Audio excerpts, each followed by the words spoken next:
இந்த நாளிலே தேவனுடைய வார்த்தையை உங்கள் மத்தியில் பிரசங்கிப்பது எனக்கு மிகுந்த மகிழ்ச்சி, சந்தோஷம். ಈ ದಿನದಲ್ಲಿ ಕರ್ತನ ವಾಕ್ಯವನ್ನ ನಿಮ್ಮ ಮಧ್ಯದಲ್ಲಿ ಪ್ರಸಂಗಿಸುವುದಕ್ಕೆ ನನಗೆ ಬಹಳ ಹರ್ಷ, ಆನಂದ. இந்த நாள் மிக மிக சந்தோஷமான நாள். ஏனென்றால் ஒரே சரீரமாக நம் கர்த்தருடைய பந்தியில் பங்கு பெற ಈ போகிறோம். ದಿನವು ಬಹಳ ಸಂತೋಷ ಪಡುವಂತಹ ಒಂದು ಪ್ರಾಮುಖ್ಯವಾದ ದಿನ. ಯಾಕೆಂದ್ರೆ ಕರ್ತನ ಭೋಜನದಲ್ಲಿ ಪಾಲುಗಾರ. கர்த்தருடைய சிலுவையின் பாடுகள் நிமித்தம் இங்க இருக்கிற நாம் எல்லாரும் தேவனுடைய ஆசீர்வாதங்களை பெற்றவர்களாக காணப்படுகிறோம். ಕರ್ತನಾದ ಯೇಸು ಕ್ರಿಸ್ತನ ಶಿಲುಬೆಯ ಬಾಧೆಗಳನ್ನ, ದೇವರ ಆಶೀರ್ವಾದಗಳನ್ನ ನಾವೆಲ್ಲರೂ ಅನುಭವಿಸುವಂತೆ ಕಾಣುತ್ತೇವೆ. இரண்டாவது உலக போர்ல, ಎರಡನೆಯ ಪ್ರಪಂಚ ಮಹಾಯುದ್ಧದಲ್ಲಿ ஒரு அமெரிக்க வீரர் யுத்த காலத்துல தன்னுடைய அமெரிக்க நாட்டின் அந்த கொடியை சுமந்து கொண்டு ஒரு காலத்திலிருந்து இன்னொரு காலத்திற்கு ஓடிட்டு இருந்தார். ಅಮೆರಿಕ ದೇಶದ ಒಬ್ಬ ಸೈನಿಕನು ತಮ್ಮ ರಾಷ್ಟ್ರ ಧ್ವಜವನ್ನ ಹಿಡಿದುಕೊಂಡು ಒಂದು ಭಾಗದಿಂದ ಮತ್ತೊಂದು ಭಾಗಕ್ಕೆ ಓಡುತ್ತಾ ಇದ್ದನು. அப்படி அவன் ஓடிட்டு இருக்கும்போது ஜெர்மன் தேசத்தை சேர்ந்த ராணுவ வீரர்கள் அவனை சுட்டு விட்டார்கள். ಆ ರೀತಿಯಾಗಿ ಓಡುತ್ತಾ ಇರುವ ಸಂದರ್ಭದಲ್ಲಿ ಜರ್ಮನ್ ದೇಶದ ಸೈನಿಕರು ಅವನನ್ನ ಸುಟ್ಟು ಕೊಂದು ಹಾಕಿದರು. அவன் கையில என்ன இருந்ததுன்னா அமெரிக்க தேசத்தின் கொடி. ಆದರೆ ಅವನ ಕೈಯಲ್ಲಿ ಏನಿತ್ತು ಅಂದ್ರೆ ಅಮೆರಿಕ ದೇಶದ ಒಂದು ರಾಷ್ಟ್ರ ಧ್ವಜ ಇತ್ತು. அவன் கீழே விழுந்த உடனே அவன் கை காலெல்லாம் அடிபட்டு குண்டு குண்டு அடிபட்டு இருக்குது. ஆனா கையில இருக்கிற அந்த கொடியை மாத்திரம் அவன் என்ன செய்யல, தரையில போடல. ಅವನು ಸುಟ್ಟು ಹಾಕಲ್ಪಟ್ಟು ಅವನು ಕೆಳಗಡೆ ಬಿದ್ದಿದ್ದಾನೆ, ಆದರೆ ಧ್ವಜವನ್ನ ಮಾತ್ರ ಕೆಳಗಡೆ ಬೀಳಿಸಲಿಲ್ಲ. அவன் உடம்புல இருந்து ரத்தம் போயிட்டு இருக்குது. அவன் வலியில கத்தி துடிச்சிட்டு இருக்கிறான்.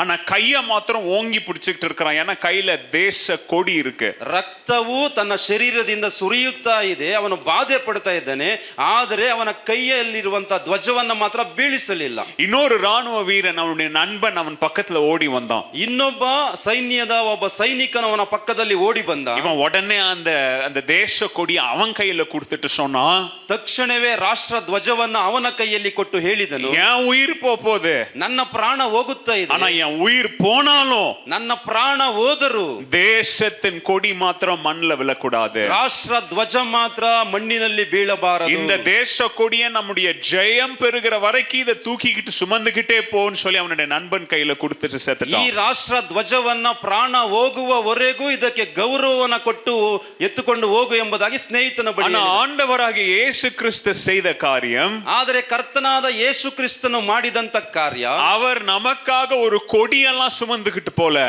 ಆತನು ನಮಗೋಸ್ಕರ ಒಂದು ಧ್ವಜವನ್ನ ಹೊತ್ತುಕೊಂಡು ಹೋಗಲಿಲ್ಲ. அவர் நமக்காக ஜீவனை விட்டு மரித்து மண்ணோட மண் போகவில்லை. ಆತನು ನಮಗೋಸ್ಕರ ಜೀವವನ್ನ ತ್ಯಾಗ ಮಾಡಿ ಮಣ್ಣಿಗೆ ಮಣ್ಣಾಗಿ ಹೋಗಲಿಲ್ಲ. ஜெயம் பெறும் வரை நம்முடைய பாவங்களை சிலுவையில் சுமந்து தீர்த்தார். ಜಯ ಹೊಂದುವವರೆಗೂ ನಮ್ಮ ಪಾಪ ಅಪರಾಧಗಳನ್ನ ಶಿಲುಬೆಯಲ್ಲಿ ಹೊತ್ತುಕೊಂಡ. ஹல்லேலூயா, ಹಲ್ಲೆಲೂಯಾ, ஹல்லேலூயா, ಹಲ್ಲೆಲೂಯಾ. இன்றைக்கு சிலுவையை பார்க்கும் பொழுது என்னுடைய பாவம் சுமந்து தீர்க்கப்பட்டது என்கிற நம்பிக்கை, விசுவாசம் நமக்கு ఈ வேண்டும். రోజు మనము సిలువని చూసినప్పుడు నా పాపాలంతా క్షమింపబడినావి అనే ఒక నమ్మకం మనకి ఉండాలి. இந்த நாள் கால வேளையில நம்ம கர்த்தருடைய பந்திக்கு ஆயத்தமாக வருகிறோம். ఈ రోజు రాభోజనం కొరకై మనమందరూ ఇక్కడికి వచ్చాము.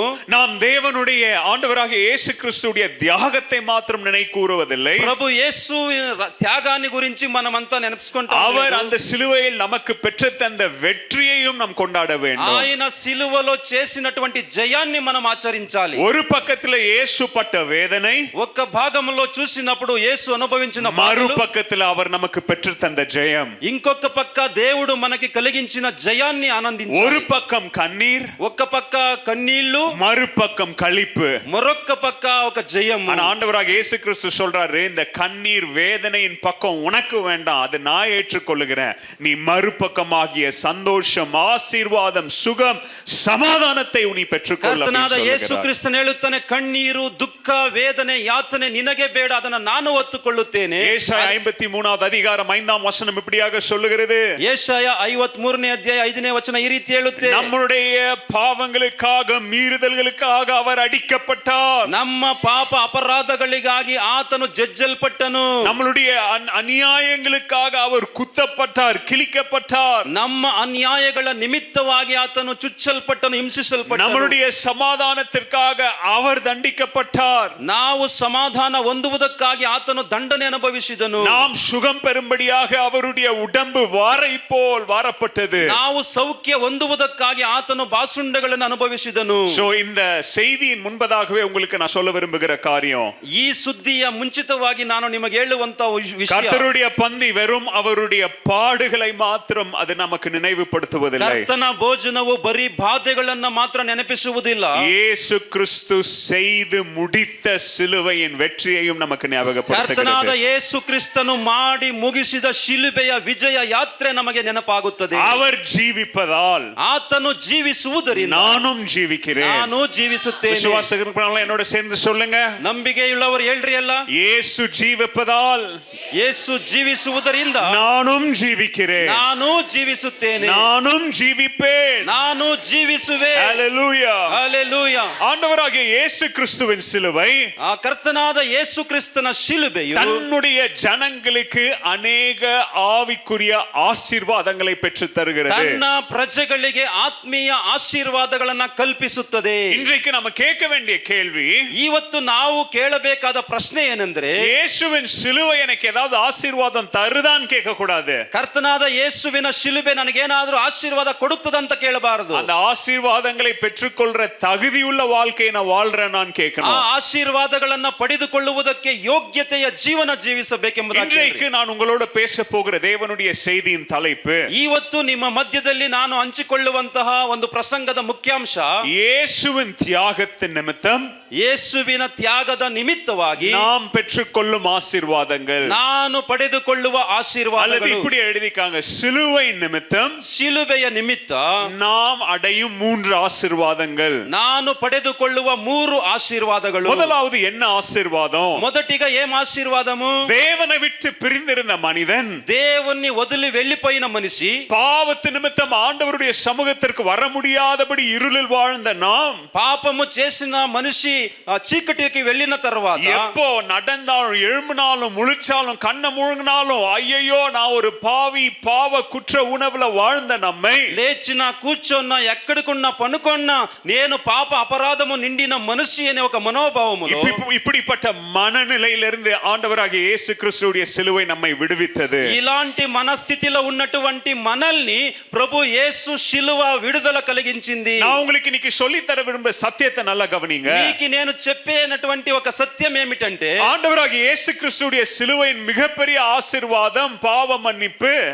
ప్రభు యేసు క్రీస్తు ఒక గొప్ప ఆశీర్వాదం ఏమిటంటే పాప క్షమాపణ. ஓகே, ஆனா இன்னைக்கு நிறைய பேர் இயேசுவின் சிலுவையை எதை நோக்கி பேசுறாங்க தெரியுமா? ఈ రోజు ఎంతో మంది ప్రభు యేసు శిలువ గురించి ఏం మాట్లాడుతున్నారు ஓ, తెలుసా? நம்முடைய ஜெபங்களை அவர் கேட்கிறார். ఓ మా ప్రార్థనలన్నీ ఆలకిస్తాడు. இயேசுவின் சிலுவை நிமித்தம் நமக்கு அற்புதங்கள் நடக்குது, அடையாளங்கள் நடக்குது, ஹீலிங் நடக்குது. యేసు శిలువ ద్వారా అద్భుతాలు, అతిశయాలు, స్వస్థతలు జరుగుతున్నాయి. இன்னும் நிறைய பேர் சொல்லி தராங்க, ஓ இயேசு கிறிஸ்து சிலுவையில பட்ட பாடு நிமித்தம் நீ இனிமே ஐஸ்வர்யவனா வாழுவ, உலக சம்பத்துகள் நிமித்தம் நீ வாழுவ. ఈ యేసు అనుభవించిన బాధల నిమిత్తముగా ఈ లోకములో జీవించేటప్పుడు శ్రీమంతుడుగా బతుకుతావు. அதெல்லாம் ஒரு பக்கம் இருக்கட்டும். ఇవన్నీ ఒక పక్క இந்த ఉంటే, காலவேளையில் உங்களுக்கு நான் கற்றுத்தர விரும்புகிற மிக முக்கியமான பாடம், ఈ ఉదయ కాలములో నేను నేర్పించే ఒక ముఖ్యమైన పాఠం ఏమిటంటే, சிலுவையின் மிகப்பெரிய ஆசீர்வாதம் என்ன தெரியுங்களா? సిలువలో గొప్ప దీవెనలు ఏమిటంటే, இழந்து போன தேவ உறவை நாம் மீண்டும் பெற்றுக்கொண்டோம். పోగొట్టుకున్నటువంటి దేవుని கரங்களை సంబంధాన్ని உயர்த்தி ஒரு పట్టుకున్నాం. ஆமென் சொல்லுங்க. చేతులు పైకెత్తి చెప్పుదామా? தேவனுடைய உறவை இழந்தவர்களா வாழ்ந்தோம். ದೇವರ ಸಂಬಂಧವನ್ನ ಕಳೆದುಕೊಂಡಿದ್ದೆವು. ஆனால் இயேசுவின் சிலுவை அந்த இழந்த உறவை மீட்டெடுத்தது. ಆದರೆ ಕಳೆದುಕೊಂಡಂತ ಸಂಬಂಧವನ್ನ ಯೇಸುವಿನ ಶಿಲುಬೆ ಸೇರಿಸಿತು. பைபிள் சொல்லுது, பாவத்தின் நிமித்தம் நாம் தேவனுக்கு எதிரிகளா வாழ்ந்தோம். ಸತ್ಯವೇದ ಹೇಳುತ್ತದೆ, ಪಾಪದ ನಿಮಿತ್ತವಾಗಿ ದೇವರಿಗೆ ಶತ್ರುಗಳಾಗಿ ಬದುಕಿದೆವು. எதிரியை யாரும் வாழ விட மாட்டாங்க, எதிரியை அடிச்சு கொன்றுவாங்க. ಶತ್ರುವಿನ ಬಳಿ ಯಾರು ವಾದಗಳನ್ನ ಮಾಡೋದಿಲ್ಲ, ಒಡೆದು ಸಾಯಿಸುತ್ತಾರೆ. ஏன்னா என்னைக்கு இருந்தாலும் எதிரியால் ஆபத்து ஆபத்து தான். ಯಾಕಂದ್ರೆ ವೈರಿಯ ನಿಮಿತ್ತ ಯಾವತ್ತಿದ್ರೂ ಅದು ಆಪತ್ತೆ. ஆனா பாருங்க, தேவனுக்கு முன்பதாக பாவிகளா மாத்திரம் அல்ல, எதிரிகளா நின்ற நம்மை ನೋಡಿ, ದೇವರ ಮುಂದೆ ಪಾಪಿಗಳಾಗಿ ಮಾತ್ರವಲ್ಲ, ಶತ್ರುಗಳಾಗಿ ನಿಂತ ನಮ್ಮನ್ನ ஆண்டவராகிய இயேசு கிறிஸ்து நடுவுல வந்து சிலுவையில நின்று சொல்றாரு, தகப்பனே இவங்க மேல இருக்கிற உங்களுடைய கோபத்தை என் மேல காமிங்க. ಕರ್ತನಾದ ಯೇಸು ಕ್ರಿಸ್ತನು ಶಿಲುಬೆಯನ್ನ ಹೊತ್ತು ಹೊತ್ತುಕೊಂಡು ತಂದೆಯ ಬಳಿ ಹೇಳ್ತಾ ಇದ್ದಾರೆ, ಇವರ ನಿಮಿತ್ತವಾಗಿ ನೀನು ತೋರಿಸಿದ ಕೋಪಾಗ್ನಿಯು ನನ್ನ ಮೇಲೆ ತೋರಿಸಿ. அவர் சொல்றாரு, தகப்பனே இவங்களை நீங்க இப்ப அடிச்சு கொல்லலாம்னு இருக்கிறீங்க, ஏன்னா இவங்க பாவிகள் மாத்திரம் இல்ல, உங்களுக்கு விரோதம் செய்த விரோதிகள். ஆனா அவங்க மேல உங்களுடைய கோபத்தை காமிச்சு அவங்களை அழிச்சிராதீங்க, உங்களுடைய கோபத்தை என் மேல காமிங்க. ತಂದೆಯೇ, ಇವರ ಮೇಲೆ ನಿನ್ನ ಕೋಪಾಗ್ನಿಯನ್ನ ಸುರಿಸಿ ಇವರನ್ನು ಅಳಿಸಿ ನಾಶ ಮಾಡಬೇಕೆಂತಂದಿದ್ದೀಯಾ, ಆದ್ರೆ ಇವರ ಮೇಲೆ ತೋರಿಸುವಂತ ಕೋಪಾಗ್ನಿಯನ್ನ ನನ್ನ ಮೇಲೆ ತೋರಿಸಿರಿ. நல்ல கவனிங்க, ஆண்டவராகிய இயேசு கிறிஸ்துவுடைய சிலுவை மாத்திரம் நடக்காவிட்டால் நாம் தேவனுக்கு எதிரிகளா வாழ்ந்து அவருடைய கோபத்தை பெற்றுக் கொண்டிருப்போம். ಚೆನ್ನಾಗಿ ಆಲಿಸಿರಿ, ಕರ್ತನಾದ ಯೇಸುವಿನ ಶಿಲುಬೆ ನಡೆಯಲಿಲ್ಲ ಅಂತ ಹೇಳಿದ್ರೆ ದೇವರಿಗೆ ಕೋಪಾಗ್ನಿಗೆ ಗುರಿಯಾಗಿ ನಾವು ನಾಶವಾಗಿ ವೈರಿಗಳಾಗಿ ಸಾಯ್ತಾ ಇದ್ದೆವು. நல்ல கவனிங்க, இந்த பந்தியில பங்கு பெறுவது நிமித்தம் ಚೆನ್ನಾಗಿ ಗಮನಿಸಿ, ಈ ಕರ್ತನ ಭೋಜನದಲ್ಲಿ ಪಾಲುದಾರರಾಗುವುದರ ನಿಮಿತ್ತ நாம் நம்முடைய பாவங்களின் நிமித்தம் நம்மை பலியாக செலுத்தவில்லை. ನಾವು ನಮ್ಮ ಪಾಪಗಳ ನಿಮಿತ್ತವಾಗಿ ಪ್ರಾಯಶ್ಚಿತ್ತವಾಗಿ ನಮ್ಮನ್ನ ಬಲಿಯಾಗಿ ಕೊಡ್ತಾ ஆனா அதுதான் நடந்திருக்கணும். நம்முடைய பாவங்களின் நிமித்தம் நாம தான் மரித்திருக்கணும், நாம தான் தண்டனைக்குள்ளாக போயிருக்கணும். ನಾವು ಮಾಡಿದ ಪಾಪ ಅಪರಾಧಗಳಿಗೆ ನಾವೇ ಅನುಭವಿಸಬೇಕಾಗಿತ್ತು ಶಿಕ್ಷೆಯನ್ನ, ದಂಡನೆಯನ್ನ. ஆனா இந்த பந்தியில பங்கு பெறும் போது எல்லா மனிதனுடைய பாவத்திற்காகவும் ஒரே தரம் மரித்து பாவ மன்னிப்பை பெற்று தந்த ஆண்டவராகிய இயேசு கிறிஸ்துவுடைய அன்பை நினைவு கூறுகிறோம். ಆದ್ರೆ ಇದರನ್ನ ಸೇವಿಸುವಂತ ಸಂದರ್ಭದಲ್ಲಿ ಎಲ್ಲಾ ಮಾನವ ಕುಲಕ್ಕಾಗಿ ಪ್ರಾಣ ಕೊಟ್ಟು ಶಿಲುಬೆಯಲ್ಲಿ ರಕ್ತ ಸುರಿಸಿದ ಯೇಸು ಕ್ರಿಸ್ತನ ಪ್ರೀತಿಯ ನಿಮಿತ್ತ ಇದರಲ್ಲಿ ಪಾಲುದಾರರಾಗ್ತೇವೆ. ரோமர் 5வது அதிகாரம் 1ஆம் வசனம் சொல்லுகிறது, நாம் தேவனுடைய பார்வையில் விசுவாச நிமித்தம் ஒப்புரவாக்கப்பட்டிருக்கிறோம். ರೋಮಾಪುರದವರಿಗೆ ಬರೆದ ಪತ್ರಿಕೆ 5ನೇ ಅಧ್ಯಾಯ 1ನೇ ವಚನ, ನಂಬಿಕೆಯಿಂದ ನೀತಿವಂತರಾದ ಕಾರಣ ನಮ್ಮ ಕರ್ತನಾದ ಯೇಸು ಕ್ರಿಸ್ತನ ಮೂಲಕ ದೇವರೊಂದಿಗೆ ಉಂಟಾದ ಸಮಾಧಾನದಲ್ಲಿ ಸೇರಿದ್ದೇವೆ. இயேசு கிறிஸ்துவின் நிமித்தம் தேவனுக்கும் நமக்கும் சமாதானம் உண்டாயிற்று. ಯೇಸು ಕ್ರಿಸ್ತನ ನಿಮಿತ್ತವಾಗಿ ತಂದೆಯಾದ ದೇವರಿಗೂ ನಮಗೂ ಸಮಾಧಾನ ಉಂಟಾಯಿತು. பவுல் கொலோசியர்ல சொல்றாரு, இயேசுவின் மரணத்தின் நிமித்தம் நாம் தேவனோடு இழந்திருந்த உறவை மீண்டும் பெற்றோம். ಪೌಲನು ಕೊಲೊಸ್ಸೆಯವರಿಗೆ ಹೇಳ್ತಾನೆ, ದೇವರ ಪ್ರೀತಿಯ ನಿಮಿತ್ತವಾಗಿ ತಂದೆಯ ಅನ್ಯೋನ್ಯತೆಯನ್ನು ಕಳೆದುಕೊಂಡೆವು. எந்த ரத்தம் நமக்காக சிந்தப்பட்டதோ அந்த ரத்தம் இந்த காலவேளையிலே நம்மை இணைத்திருக்கிறது. ಯಾವ ರಕ್ತವು ನಮಗೋಸ್ಕರ ಧಾರೆ ಎರೆಯಲ್ಪಟ್ಟಿತೋ ಆ ರಕ್ತವು ನಮ್ಮೆಲ್ಲರನ್ನ ಒಟ್ಟುಗೂಡಿಸಿದೆ. கவனிங்க, இந்த பந்தியில முதியவர்கள் இளையவர்கள் என்ற பாகுபாடு கிடையாது.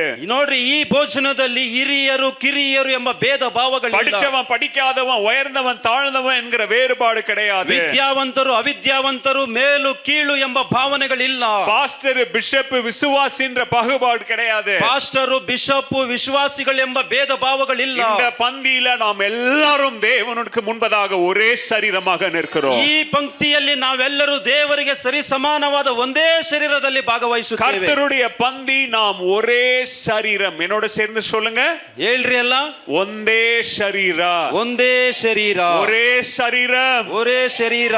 நாம இந்த அகாப்பே பிரார்த்தனை மந்திரக்குள்ள வரும்போது நான் ஜிம்மாகவும் இவர் ஜானாகவும் அவர் மார்க்காகவும் தனித்தனியா வந்திருக்கலாம். ஆனா கர்த்தருடைய பந்தியில நாம் தனித்தனி நபர்கள் அல்ல. we are not individuals, we are one body. ಈ ಅಗಾಪೆ ಪ್ರಾರ್ಥನಾ ಮಂದಿರದಲ್ಲಿ ಕೂಡಿ ಬರುವಾಗ ಪಾಸ್ಟರ್ ಜಿಮ್ ಅವರಾಗಿ, ಜಾನ್ ಆಗಿ, ಮಾರ್ಕ್ ಆಗಿ ಬೇರೆ ಬೇರೆ ವೈಯಕ್ತಿಕವಾಗಿ ಬಂದಿರಬಹುದು, ಆದ್ರೆ ಆಲಯದಲ್ಲಿ ಕೂಡಿದಾಗ ನಾವೆಲ್ಲರೂ ಒಂದೇ ಸಮಾನರಾಗಿದ್ದೇವೆ. இப்ப கர்த்தருடைய பந்தியில பங்கு பெறுகிற நாம், ಈ ಕರ್ತನ ಭೋಜನದ ಪಂಕ್ತಿಯಲ್ಲಿ ಭಾಗವಹಿಸುವ ನಾವುಗಳು மற்றவர்களை மன்னிக்கிற மனநிலையோடு பங்கு பெற வேண்டும். ಬೇರೆಯವರನ್ನ ಕ್ಷಮಿಸುವಂತಹ ಮನೋಭಾವನೆ. அவனை மன்னிக்கணும், நான் ஏன் அவளை மன்னிக்கணும் கேட்காதீங்க. ನಾನು ಯಾಕೆ ಅವನನ್ನ ಕ್ಷಮಿಸಬೇಕು, ನಾನು ಯಾಕೆ ಅವಳನ್ನ ಕ್ಷಮಿಸಬೇಕಂತ அவங்களோட சண்டை எனக்கு, அவங்க குடும்பத்தோட சண்டை, அவங்கள கண்டாலே எனக்கு பிடிக்காது, அவங்கள பார்த்தா என் பிபி ஏறுது, அவங்கள கண்டாலே சபிக்கணும்னு தோண்டுது, இப்படிப்பட்ட மனநிலையோடு நம்ம பந்தியில பங்கு பெற கூடாது. ಅವನನ್ನ ನೋಡಿದ್ರೆ ನನಗೆ ಆಗೋದಿಲ್ಲ, ಅವನನ್ನ ನೋಡಿದ್ರೆ ನನಗೆ ಬಿಪಿ ಏರ್ತದೆ, ಅವನನ್ನ ನೋಡಿದ್ರೆ ಜಗಳ, ಆ ಕುಟುಂಬ ಸರಿ ಇಲ್ಲ, ಹಾಗೆ ಹೀಗೆ ಎಂಬುವಂತಹ ಭೇದ ಭಾವಗಳಿರಬಾರದು. ஏன் இருக்க கூடாது தெரியுமா? ಯಾಕೆ ಆ ರೀತಿ ಇರಬಾರದಂದ್ರೆ, ஏன்னா நாமளே முதல்ல மன்னிப்பை பெற்றவர்கள், ನಾವೇ ಮೊದಲು ಕ್ಷಮಿಸಲ್ಪಟ್ಟವರು, நாமளே இங்க குற்றவாளிகளா மன்னிப்பை பெற்றுக்கொண்டு உட்கார்ற நாம மத்தவனை மன்னிக்காம எப்படி இருக்க முடியும்? ನಾವೇ ಅಪರಾಧಿಗಳಾಗಿ ಕ್ಷಮಿಸಲ್ಪಟ್ಟ ತರುವಾಯ ಬೇರೆಯವರನ್ನ ಕ್ಷಮಿಸದೆ ಹೋದ್ರೆ ಹೇಗಿರುತ್ತೆ? கர்த்தருடைய பந்தி நம்முடைய விசுவாச உத்தமமுள்ள வாழ்க்கையை எதிர்பார்க்கிறது. ಕರ್ತನ ಭೋಜನವು ನಮ್ಮ ನಂಬಿಕೆಯ ಜೀವಿತವನ್ನ ಎದುರು ನೋಡುತ್ತದೆ. ஏன்னா அவர் உண்மையுள்ளவராக இருந்து நமக்காக தன்னுடைய இரத்தத்தின் கடைசி சொட்டையும் விட்டார். ಯಾಕೆಂದ್ರೆ ಆತನು ನಂಬಿಗಸ್ತನಾಗಿ ಇದ್ದುಕೊಂಡು ನಮಗೋಸ್ಕರ ಕೊನೆ ಕ್ಷಣದವರೆಗೂ ತನ್ನ ರಕ್ತ ದಾರದ ಹನಿಗಳನ್ನು ಸುರಿಸಿದನು. அவர் மரண பரியந்தம் உண்மையுள்ளவராக இருந்தபடியால் நாமும் மரண பரியந்தம் ಉಳ್ಳ வாழ்க்கை வாழ ಆತನು வேண்டும். ಮರಣದ ಪರ್ಯಂತರದವರೆಗೂ ನಂಬಿಗಸ್ತನಾಗಿರುವುದರಿಂದ ನಾವು ಸಹ ಮರಣದ ಪರ್ಯಂತರದವರೆಗೂ ನಂಬಿಗಸ್ತರಾಗಿರಬೇಕು. விசுவாசத்தில் உண்மை உள்ளவர்களா இருக்க வேண்டும். ನಂಬಿಕೆಯಲ್ಲಿ ಉತ್ತಮರಾಗಿರಬೇಕು. உறவுகளில் உண்மை உள்ளவர்களா இருக்க வேண்டும். ಸಂಬಂಧಗಳಲ್ಲಿ ನಂಬಿಗಸ್ತರಾಗಿರಬೇಕು. ரொம்ப ரொம்ப முக்கியம், அவருடைய மனவாட்டியாகிய சபைக்கு உண்மை உள்ளவர்களா இருக்க வேண்டும். ಪ್ರಾಮುಖ್ಯವಾದ ವಿಷಯ ಆತನ ಸಭೆಯಾಗಿರುವ ಒಂದು ಸಭೆಗೆ ಮೊದಲಗಿತ್ತಿಯರಾಗಿರಬೇಕು. ஏன்னா அவர் திரும்பி வருவது அவருடைய மனவாட்டிக்காக சபைக்காக தான் அவர் வருகிறார். ಮತ್ತೊಮ್ಮೆ ಆತನು ಬರುವುದು ಸಭೆಯಲ್ಲಿರುವ ಮೊದಲಗಿತ್ತಿಯರಿಗೋಸ್ಕರ ಮೊದಲಿಂಗನಾಗಿ அந்த ಬರುತ್ತಾನೆ. நாள் பரலோகத்தில் ஒரு பெரிய திருமணம் நடக்கும். அவருடைய மனவாட்டியாகிய சபையை அங்க கொண்டு போய் ஒரு பெரிய ராயல் பேங்க்வெட், ஒரு பெரிய உணவுல நம்ம அங்க பங்கு ಒಂದು பெற போகிறோம். ದಿನದಲ್ಲಿ ಪರಲೋಕದಲ್ಲಿ ದೊಡ್ಡ ವಿವಾಹವು ನಡೆಯುತ್ತದೆ. ಮೊದಲಿಂಗನಾಗಿರುವಂತಹ ಕರ್ತನು ಮೊದಲಗಿತ್ತಿಯರಿಗೋಸ್ಕರ ಬಂದು ಎಲ್ಲರನ್ನ ಸೆಳೆದುಕೊಂಡು ಹೋಗಿ ಪರಲೋಕದಲ್ಲಿ ಒಂದು ದೊಡ್ಡ ವಿವಾಹವನ್ನು ನಡೆಸುತ್ತಾನೆ. அங்க நம்ம பங்கு பெறணும்னா இங்க இந்த குடும்ப சரீரத்திற்கு உண்மை உள்ளவர்களாக இருக்க ಅಲ್ಲಿ ನಾವು ಪಾಲುದಾರರಾಗಬೇಕಾದ್ರೆ ಈ ಶರೀರವೆಂಬ ನಂಬಿಗಸ್ತ ಕುಟುಂಬಕ್ಕೆ ನಾವೆಲ್ಲರೂ ಋಣಿಗಳಾಗಿರಬೇಕು. சபையில் உங்களுக்கு கொடுக்கப்பட்டிருக்கிற பொறுப்புகளில் உண்மையுள்ளவர்களா இருங்க. ಸಭೆಯವರು ನಿಮಗೆ ವಹಿಸಲ್ಪಟ್ಟ ಜವಾಬ್ದಾರಿಗಳಲ್ಲಿ ನೀವು ಕ್ರಮವಾಗಿರಬೇಕು. உங்களுக்கு எந்த பொறுப்பும் கொடுக்கலனா நீங்க வந்து சபையில பங்கு பெற்று ஆராதித்து போய் சபையின் ஊழிய காரியங்கள்ல என்னென்ன விதத்துல பங்கு பெற முடியுமோ அவைகள்ல பங்கு பெறுவதில் உண்மை உள்ளவர்களா இருங்க. ಯಾವುದೇ ಜವಾಬ್ದಾರಿಗಳನ್ನ ಕೊಡದೇ ಹೋದರೂ ಪರವಾಗಿಲ್ಲ, ಸಭೆಗೆ ಬಂದು ಆರಾಧನೆ ಮಾಡಿ ಸೇವೆಗಳಿಗಾಗಿ ಬೇರೆ ವಿಷಯಗಳಿಗಾಗಿ ನಿಮ್ಮಿಂದ ಏನಾಗುತ್ತದೋ ಅಂತ ಕಾರ್ಯಗಳನ್ನ ಮಾಡಬಹುದು. நீங்க இன்னும் கொஞ்ச நேரத்துல இங்க முழங்கால் இடும்போது ಸ್ವಲ್ಪ ಹೊತ್ತಿನ ತರುವಾಯ ನಾವೆಲ್ಲರೂ ಮೊಣಕಾಲೂರುವಾಗ உங்களுடைய இருதயத்தை நீங்கள் ஆராய்ந்து பாருங்க. ನಿಮ್ಮ ಹೃದಯಗಳನ್ನ ಪರಿಶೋಧಿಸಿಕೊಳ್ಳಿರಿ. நான் பரிசோதனை செய்ய முடியாது. ನಾನು ಪರಿಶೋಧಿಸಲಿಕ್ಕೆ ಆಗೋದಿಲ್ಲ. வேற யாரும் உங்க கணவன் பரிசோதனை செய்ய முடியாது, உங்க மனைவி பரிசோதனை செய்ய నీ முடியாது. భర్త నిన్ను పరిశోధించలేరు, నీ భార్య నిన్ను పరిశోధించలేరు. நீங்க தான் உங்க இருதயத்தை பரிசோதனை செய்ய మిమ్మల్ని வேண்டும். మీరే పరీక్షించుకోవాలి. ஏதாவது பாவம் இருந்தா, ఏదైనా పాపము ఉన్నట్లయితే, கடந்த வாரங்கள்ல நேற்று வரைக்கும் நீங்க ஏதாவது தவறுகள் செய்திருந்தீங்கன்னா, గడిచిన వారములో నిన్న వరకు ఏదైనా తప్పులు చేసినట్లయితే, யார்கிட்டயா சண்டை போட்டிருந்தீங்கன்னா, யார்கிட்டயாவது கெட்ட வார்த்தை பேசி இருந்தீங்கன்னா, ఎవరి దగ్గరైనా గొడవలు మాట్లాడి గొడవలు చేసి తప్పు మాటలు మాట్లాడి ఉంటే, பேசக்கூடாத வார்த்தைகள் உங்களுடைய வாயில வந்துச்சுன்னா, யோசிக்க கூடாத யோசனைகள் உங்களுடைய மனசுல வந்தா, ఏదైనా తప్పైన ఆలోచనలు తప్పైన మాటలు నీ మనసులో ఉన్నట్లయితే, அங்க முழங்காலிடும் போதே அல்லது இப்போ செய்தியை கேட்கும் போதே நீங்க ஆண்டவர்கிட்ட சொல்லிடுங்க. ఇక్కడ మోకరించే తప్పుడు కానీ లేదు దేవుని వాక్యం వినే తప్పుడు కానీ దేవుని దగ్గర ఒప్పించేయండి. ஹல்லேலூயா. హల్లెలూయా. ஏன்னா கர்த்தருடைய பந்தி பெர்ஃபெக்ட்டான பீப்பு ஜனங்களுக்கானது அல்ல. ಯಾಕೆಂದ್ರೆ ಕರ್ತನ ಭೋಜನವು ಸರಿಯಾಗಿರುವಂತದ್ದು ಅದು ನಮ್ಮ ಜನರಿಗೋಸ್ಕರ இல்ல அல்ல. ಆ ರೀತಿಯಾದಂತ ಅಲ್ಲ. அப்படி இந்த உலகத்துல சரியானவன் எவன் பார்த்தா ஒருத்தன் கூட இல்ல. ನಾವು ದೇವರ ದೃಷ್ಟಿಯಲ್ಲಿ ನೋಡುವಾಗ ಎಲ್ಲರೂ ಸರಿಯಾಗಿದ್ದಾರೆ ಅಂದ್ರೆ ಯಾರು ಸರಿ ಇಲ್ಲ. யார் உடைக்கப்பட்டு மன்னிப்பு கேட்கிறானோ உடைந்தவர்களுக்காக அந்த கர்த்தருடைய பந்தி. ಯಾರು ಜಜ್ಜಲ್ಪಟ್ಟು ಕ್ಷಮಾಪಣೆಯನ್ನು ಕೇಳ್ತಾರೋ ಅವರಿಗೋಸ್ಕರ ಕರ್ತನ ಭೋಜನ. உடைக்கப்பட்டவனுக்காக இந்த சரீரம் உடைக்கப்பட்டது. ಮುರಿಯಲ್ಪಟ್ಟವನಿಗಾಗಿ ಈ ಶರೀರವು ಮುರಿಯಲ್ಪಟ್ಟಿದೆ. பாவத்துல உடைந்து மன்னிப்பு கேட்டு அழுகிற மனிதன் இந்த பந்தியில் பங்கு பெறுவதற்கு ಪಾಪಗಳಿಗೋಸ್ಕರ ಮುರಿಯಲ್ಪಟ್ಟವನಾಗಿ ಮುರಿದ ಮನಸ್ಸುಳ್ಳವನಾಗಿ ಪ್ರಾರ್ಥನೆ ಮಾಡಿದರೆ ಅಂತವನಿಗೆ ಈ ಕರ್ತನ ಭೋಜನ. ஹல்லேலூயா. ஹல்லேலூயா. அப்ப நான் உடைஞ்சவனா இருக்கணும். நீங்க ಈಗ ಮುರಿಯಲ್ಪಟ್ಟವನಾಗಿದ್ದೇನೆ. பந்தி கொடுக்கிற நானும் உடைஞ்ச இருதயத்தோட பந்தி கொடுக்கணும். ಕರ್ತನ ಭೋಜನ ಕೊಡುವಂತಹ ನಾನು ಸಹ ಮುರಿಯಲ್ಪಟ್ಟ ಮನಸ್ಸುಳ್ಳವನಾಗಿ ಕೊಡಬೇಕು. அப்படின்ற பெருமையில கொடுக்க கூடாது. ನಾನು ಪಾಸ್ಟರ್ ಎಂಬ ಹೆಮ್ಮೆಯಿಂದ ಕೊಡಬಾರದು. ஆண்டவரே உம்முடைய பாவ மன்னிப்பை பெறுகிற பாவின ஆண்டவரே என்ற மனநிலையில் கொடுக்கணும். ತಂದೆಯೇ ನಾನು ನಿನ್ನ ಪಾಪ ಕ್ಷಮಾಪಣೆ ಹೊಂದಿರುವಂತಹ ದೊಡ್ಡ ಪಾಪಿ ಎಂಬ ಮನೋಭಾವದಿಂದ ಕೊಡಬೇಕು. ஹல்லேலூயா. ஹல்லேலூயா. இயேசு கிறிஸ்துவின் ரத்தம், ಯೇಸು ಕ್ರಿಸ್ತನ ರಕ್ತವು இன்றும் பேசுகிறது. ಈ ಹೊತ್ತಿಗೂ ಮಾತಾಡುತ್ತದೆ. ஹல்லேலூயா. ஹல்லேலೂಯಾ. இயேசுவின் ரத்தம் ಯೇಸುವಿನ ರಕ್ತ இன்றும் சுத்திகரிக்கிறது. ಈ ಹೊತ್ತಿಗೂ ಶುದ್ಧಿ ಮಾಡುತ್ತದೆ. ஹல்லேலூயா. ஹல்லேலூயா. இயேசுவின் ரத்தம் இன்றும் கிரியை செய்கிறது. ಯೇಸುವಿನ ರಕ್ತವು ಇಂದಿಗೂ ಕಾರ್ಯ ನಡೆಸುತ್ತದೆ. இயேசு கிறிஸ்துவின் ரத்தம் தேவனுடைய கிருபையின் சிங்காசனத்திற்கு முன்பதாக நம்மை கைப்பிடித்து கூட்டிட்டு போகிறது. ಯೇಸು ಕ್ರಿಸ್ತನ ರಕ್ತವು ಕರ್ತನಾದ ದೇವರ ಸಿಂಹಾಸನದ ಮುಂದೆ ಕೈ ಹಿಡಿದು ಕರೆದುಕೊಂಡು ಹೋಗುತ್ತದೆ. ஹல்லேலூயா. ஹல்லேலூயா. நீங்களும் நானும் அங்க போய் அந்த சிங்காசனத்தின் முன்பதாக நிற்க முடியாது. నీవు నేను దేవుని సింహాసనము ముందర నిలబడలేము. அங்க வரும்போதே முகத்தை மூடிக்கிட்டு வெளிச்சம் பார்க்க முடியாது. முடியாம பாவ குற்ற மனசாட்சியில வருவோம். అక్కడికి రావాలంటే మనము కళ్ళు మూసుకొని ముఖాన్ని తగ్గించుకొని పాప మనోభావం నిండిన వ్యక్తులుగా ஆனா రావాలి. இயேசுவின் ரத்தம் சொல்லுது, முகத்தை மூடாத வா, நீ தைரியமா வா, ஏன்னா நான் உன் பாவங்களை மன்னித்தேன். అయితే యేసు రక్తము చెప్తుంది, నువ్వు ధైర్యముగా రా, నీ ముఖం మూసుకోవద్దు, దేవుని దగ్గరికి రా, నీ పాపాలని నేను క్షమించాను. ஹalleluya. హల్లెలూయా. ஒரு கோர்ட்ல ஒரு குற்றவாளி நிக்கிறான். ಒಂದು ನ್ಯಾಯಾಲಯದಲ್ಲಿ ಅಪರಾಧಿ ನಿಂತಿರ್ತಾನೆ. அவன் ஃபைன், அவன் செய்த தவறுக்கு அபராதம் பெரிய பணம். ಅವನು ಮಾಡಿದಂತಹ ತಪ್ಪಿಗೆ ದೊಡ್ಡ ದಂಡನೆ, யாராலையும் செலுத்த முடியாது. ಯಾರಿಂದಲೂ ಅದಕ್ಕೆ ಕಟ್ಟಲಾರದಂತಹ ஆனா ಹಣ. யோசித்து பாருங்க, அந்த ஜட்ஜ்மெண்ட் வாசிக்கிற ஜட்ஜே ಆ ಒಂದು ನ್ಯಾಯಾಲಯದ ತೀರ್ಪನ್ನ ಓದುವ ನ್ಯಾಯಾಧೀಶರೇ, உனக்கு 10 லட்சம் ரூபாய் ஃபைன், ನಿನಗೆ 10 ಲಕ್ಷ ದಂಡ. அவன் 10 சந்ததி வேலை செஞ்சா கூட அவனால அந்த பணத்தை கட்ட முடியாது. ಅವನು 10 ಸಂತತಿಗಳು ಕೆಲಸ ಮಾಡಿದ್ರು ಆ ಹಣವನ್ನ ಕಟ್ಟಲಾರದವನಾಗಿದ್ದನು. இவர் என்ன செய்றாரு, அதனாலலாம் இவனை அப்படியே லால இருந்து தப்பிக்க விட முடியாது, ஏன்னா இவன் தவறு செய்திருக்கிறான். ಅದರ ನಿಮಿತ್ತವಾಗಿ ಇವನನ್ನ ತಪ್ಪಿಸಲಿಕ್ಕೆ ಆ ನ್ಯಾಯಾಲಯದಿಂದ ಕಾನೂನಿನಿಂದ ಆಗೋದಿಲ್ಲ. ಯಾಕಂದ್ರೆ ತಪ್ಪು ಮಾಡಿದ್ದಾನೆ. அவனால 10 லட்சம் எல்லாம் கொடுக்க முடியாது, அப்படின்லாம் மன்னிக்கலாம் முடியாது, ஆனா தவறு செய்திருக்கிறான். ಅಯ್ಯೋ ಪಾಪ ಪರಿತಾಪ ಉಳ್ಳಂತಹ ವ್ಯಕ್ತಿ ಹಾಗಂತ ಹೇಳ್ಬಿಟ್ಟು ಅವನ ತಪ್ಪಿಗೆ ಶಿಕ್ಷೆ ಕೊಡದೆ ಬಿಡುವುದಿಲ್ಲ. உடனே அந்த ஜட்ஜ் எழுதுறாரு, ஜட்ஜ்மெண்ட் எழுதுறாரு, இவனுடைய அபராதம் 10 லட்சம். ತಕ್ಷಣವೇ ಆ ನ್ಯಾಯಾಧೀಶರು ತೀರ್ಪು ಕೊಟ್ಟರು, ಇವನ ದಂಡನೆ 10 ಲಕ್ಷ.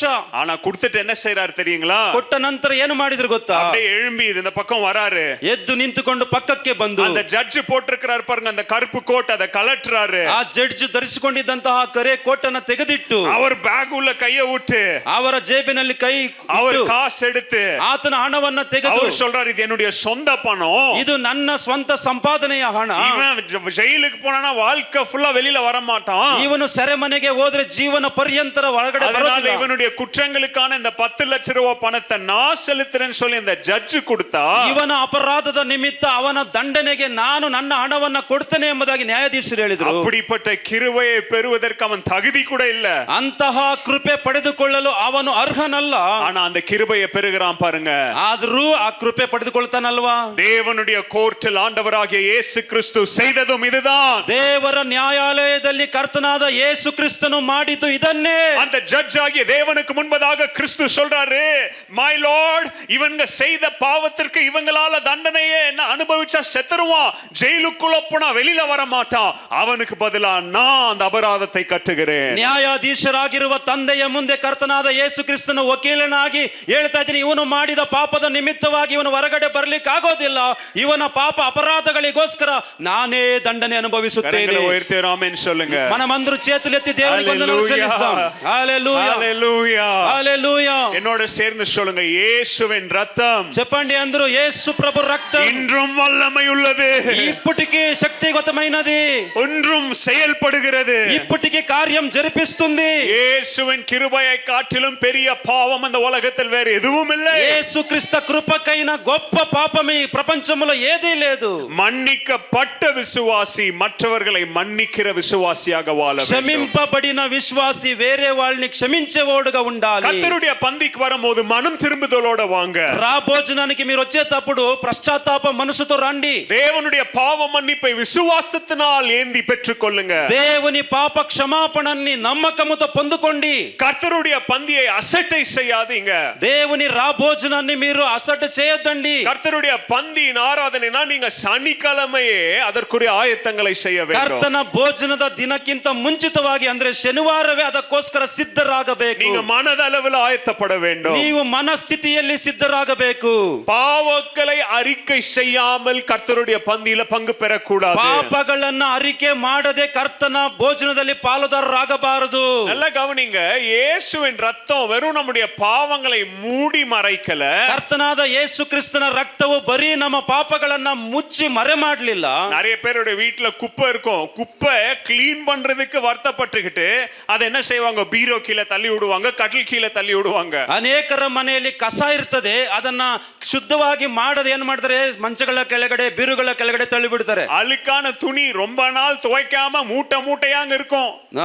ಒಗೆಯದೇ ಇರುವಂತ ಬಟ್ಟೆಗಳು ಮೂಟೆಗಟ್ಟಲೆ ಇರ್ತವೆ ಮನೆಯಲ್ಲಿ. அதை போய் எடுத்துட்டு போய் துவைக்கிறதுக்கு கறி வலிக்குது. ಅವುಗಳನ್ನ ಒಗೆಯುವುದಕ್ಕೆ ಕೈ ಕಾಲುಗಳು ನೋವು. உடனே இப்ப பாஸ்டர் உங்க வீட்டுக்கு வந்தா உடனே ஒரு பெட்ஷீட் எடுத்து அந்த அழுக்கான துணி மேல போட்டுருவீங்க. ಪಾಸ್ಟರ್ ಯಾರಾದ್ರೂ ಮನೆಗೆ ಬಂದ್ರೆ ಒಂದು ಯಾವುದೋ ಒಂದು ಬೆಡ್ಶೀಟ್ ಅನ್ನ ತೆಗೆದು ಕೊಳೆ ಬಟ್ಟೆಗಳ ಮೇಲೆ ಹಾಸ್ಬಿಡ್ತಾರೆ. போடுவீங்களா? ಮಾಡ್ತೀರಾ?